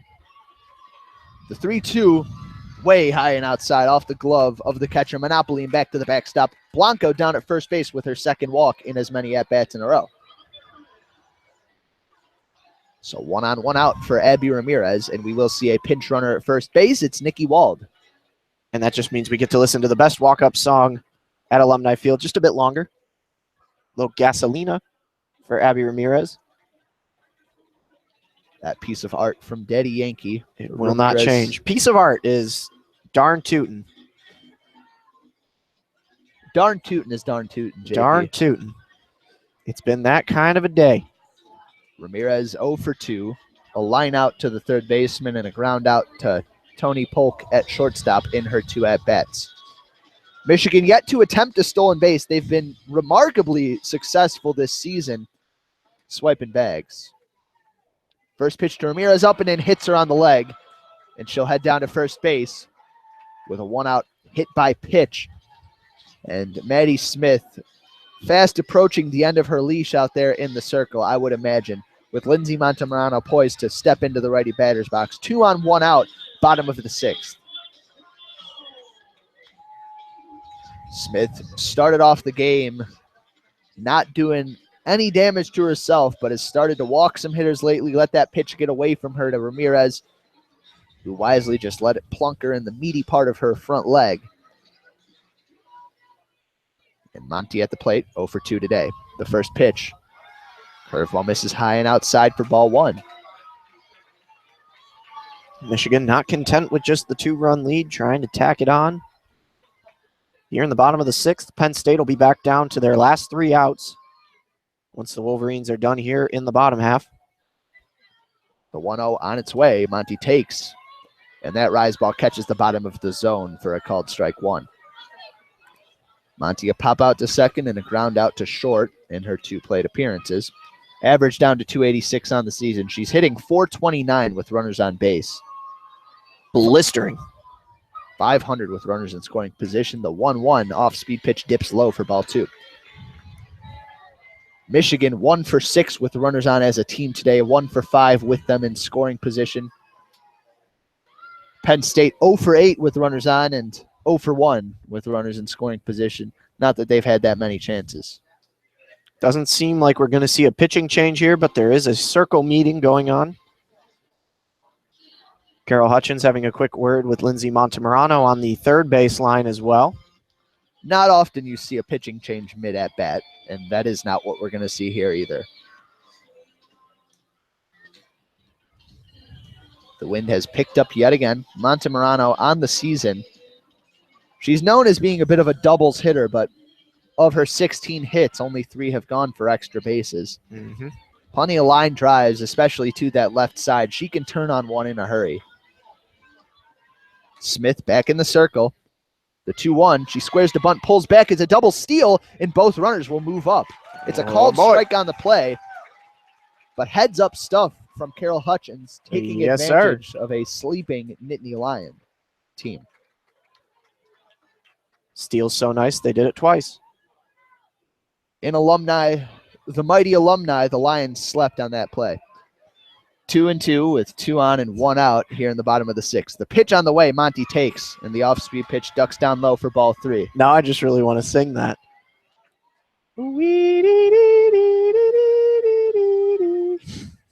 Great song. It really is. I had to resist the urge. It's a classic. The fans pounding on the bleachers, urging on their senior third baseman. The payoff pitch on the way, swinging a ground ball left side. Tough stab by Polk. She comes up throwing for the plate. Not in time. The throw down the third, also not in time. It's a fielder's choice and a bad fielder's choice by Polk. The throw home was up the first base line and pulled the catcher Monopoly off of her perch at home plate. Had to apply the tag there if she wanted the out, and they just didn't have a chance. Yep, poor decision. Should have gone for the sure out, give up the run, go 2 outs in the inning and try and get out of it here. But now, just the same situation over again. Another runner on third. Montemarano on first, 1 down. Yeah, Polk knows she done goofed, tapping her chest, admitting responsibility as she goes to the circle. And after a conference in the circle, we will see a pitching change. Penn State bringing out a new arm. Can't see the number yet. Give us just a moment. Wait for it to turn around here. We'll see who it is. I think it's Jessica Cummings. Yes, it is. The junior righty. Cummings rocks number 1. So the final line for Maddie Smith, 5 1/3 innings pitched. 5 hits, 3 runs all earned, 2 walks, 3 strikeouts. The lone home run she surrendered is to the hitter now poised to step into the batter's box.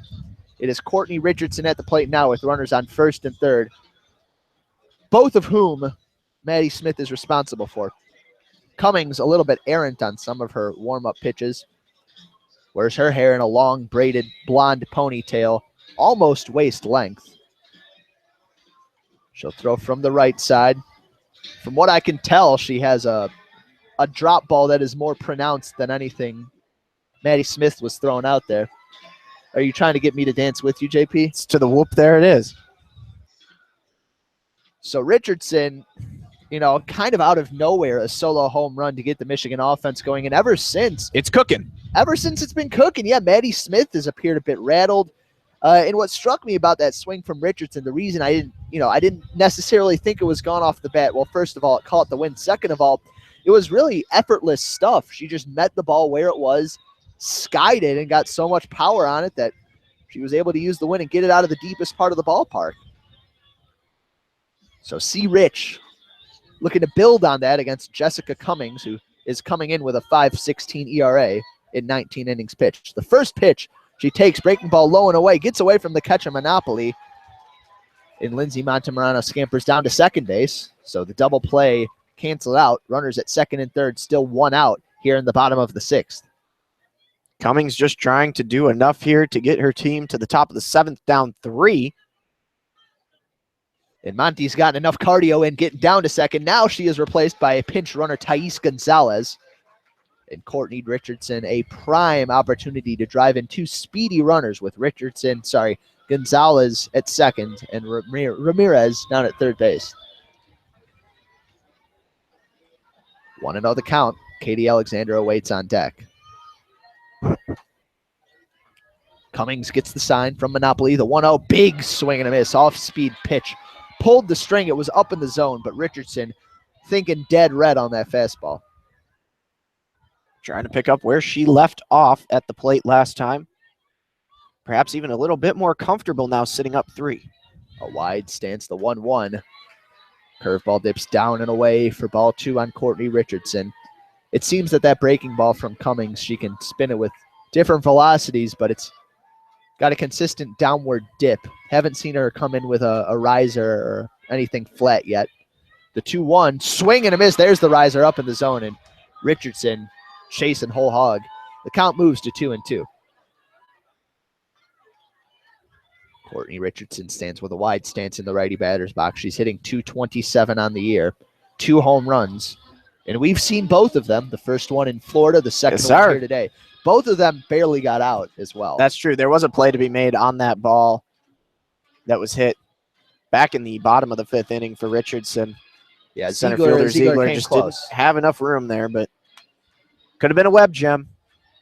Should have worn the Air Jordans. So do they make you jump higher? I wouldn't know. I've never worn a pair. 2-2, 2 on, 1 out. Pitch on the way, swing and a miss. Courtney Richardson down on strikes. Cummings pulls the string on an off-speed pitch low and away. My basketball shoes were Starberries. Of course they were. That's the $15 Stefan Marbury shoe. That's vintage you, JP.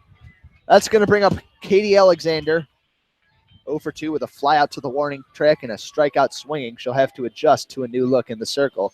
Jessica Cummings did her job there against Richardson, looking to do the same with the top of the lineup and Peters waiting on deck. The first pitch to Alexander, swinging a pop-up foul. It's going to make its way high and out of play. Just over that wall on the third base side. Did the Starberries make you jump any higher than your normal shoes, JP? No, and I'll tell you, the amount of money that I spent on my basketball career was pretty indicative of how good I was, and that was the $15 pair of Starberries. I've seen you play, JP. I know. We played in an IM league together. I coached the team. Yeah, there was a reason for that. The 0-1, hard breaking ball, called strike 2 to Katie Alexander. Cummings has come out and been all business so far for the Nittany Lions. Yeah. Trying to get her team to the top of the 7th, just down 3.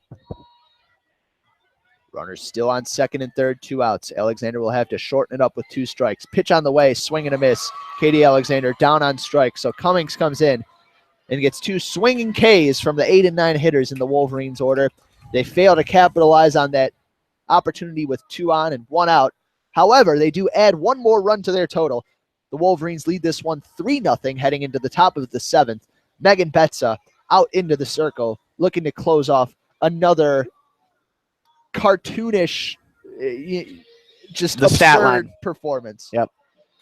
Like my stat line at IM Basketball. Break out the thesaurus for words to describe Megan Betza's performance. Unlike with your career, though, with this thesaurus, all the adjectives used will have a positive connotation. I'll tell you, I think Megan Betza forgot to take the ball and put it in the laundry the other day because it's just been filthy so far in this game. Is that how they clean balls? They put it in the laundry? I don't know. It's just been gross. I wouldn't know either. I mean, they have towels on hand. I imagine there's some sort of like cleaning material, but after a while, yeah, I don't think they're going to reuse a ball from one game for another anyway. That would be efficient, though. I don't know. Why didn't they let me keep my foul ball then? That's going to reuse it. That's a good point. You know, they're only going to use it for so long. It's just going to become practice fodder. Yep. They're not cheap. No. And the memory, if you would have gotten to hold on to that softball, priceless. It would have gone the cost of any one ball. Right next to my West Michigan Whitecaps foul ball from my 6th birthday party. And along with the rest of your basketball trophies. So leading things off will be... Because there aren't any. Yeah. That's why it's funny. Yep, exactly. I got a participation medal. Hey, I've gotten a few of those too. Yeah. Love participation. Mo, actually, a tenacious rebounder in IM basketball. Out hustles everybody. That was back when I was in shape. No longer the case. I'm in broadcasting shape now. Back when you were in shape and a student. I am neither now. Things off for the Nittany Lions. The lefty 0 for 2 today takes the first pitch. And it's a hard rise ball called strikeout or half. Rather a student of the diamond. A student of the headset as well. 0-1 the count on Polk. 0 for 2, 2 strikeouts, both swinging. Betza winds.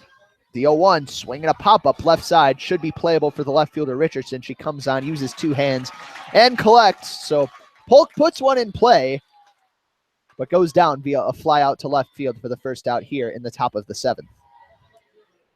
2 outs left. The Penn State dugout. Very vocal right now. In full song.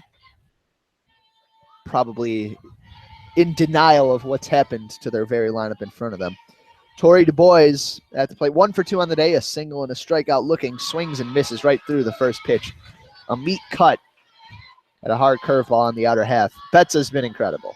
Well, piece of advice. You can't get 3 runs back on 1 swing. Betza 6 1/3 innings. 2 hits, 1 walk, 14 Ks. She winds. The 0-1. Rise ball just misses off the plate away. A close one. The count moves even at 1-1 on Du Bois. I'll tell you, we went to Penn State to broadcast football last year. We stayed in a small town in Pennsylvania that we thought was called Dubois.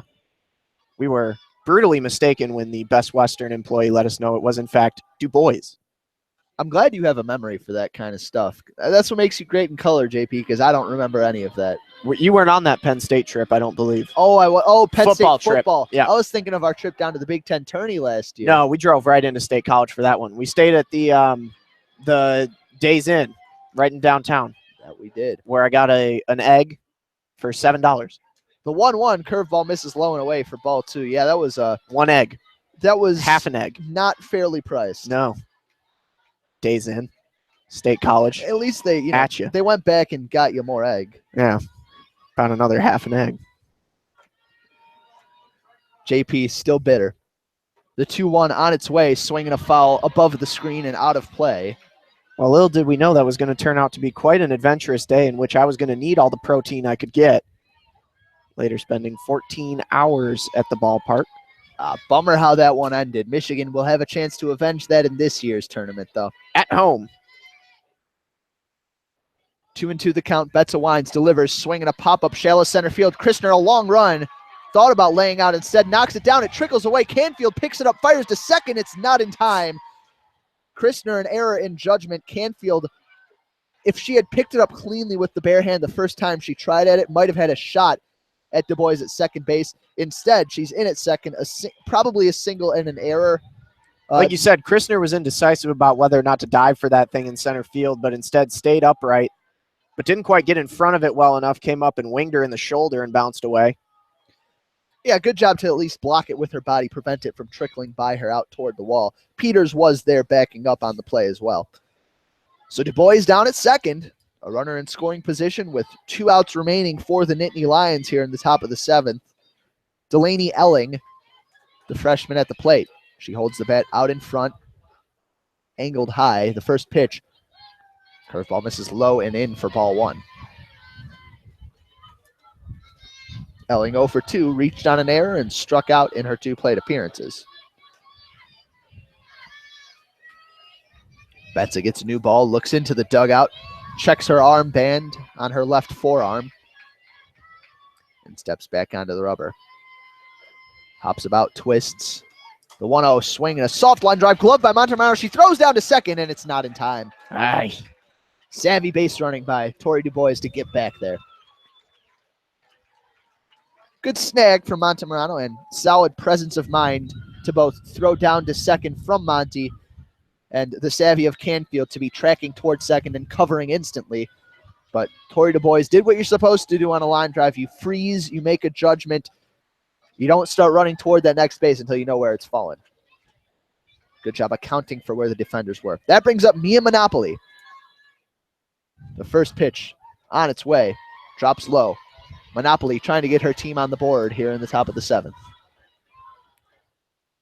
That was a good one. That was subtle. That's why it's good. But when you point it out, it becomes a little less subtle. Yeah, I know. Thanks. 1-0 the count. Betza missed with the drop ball first pitch. Monopoly 1 for 2. Takes all the way, and the curveball catches the zone at the top part, belt high, outer half. Called strike 1. Again, Betza sitting on boardwalk, just 1 out away from bringing it back home. 1-1 the count. Betza winds. Pitch on the way. Swing and a pop-up on the infield. This should do it for the game. Monty camps under it, snags it with a flourish with the glove hand, and that'll do it for the Nittany Lions in the top of the 7th. That'll do it for them in this game. They lose to the Michigan Wolverines, who win 3-0 on the strength of 3 runs in the final 2 innings at the plate.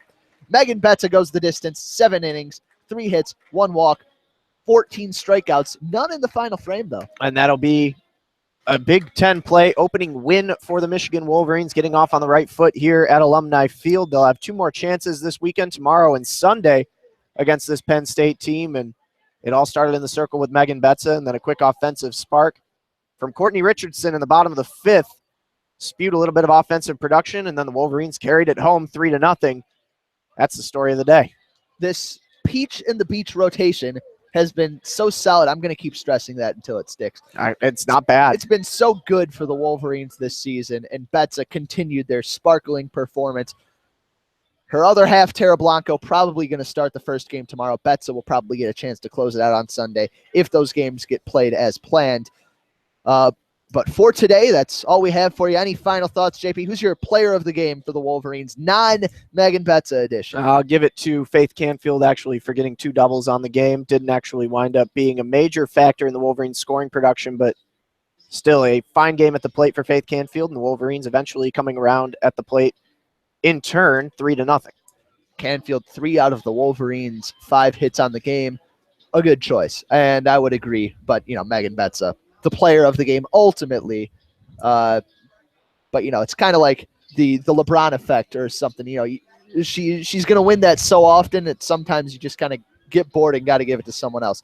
Anyway, that's going to do it for our broadcast today. For Jeremy Parks, I'm Morris Fabry. Thank you so much to those of you who have tuned in. Be sure to join us again tomorrow. But for now, we'll leave you with a good night and a Go Blue.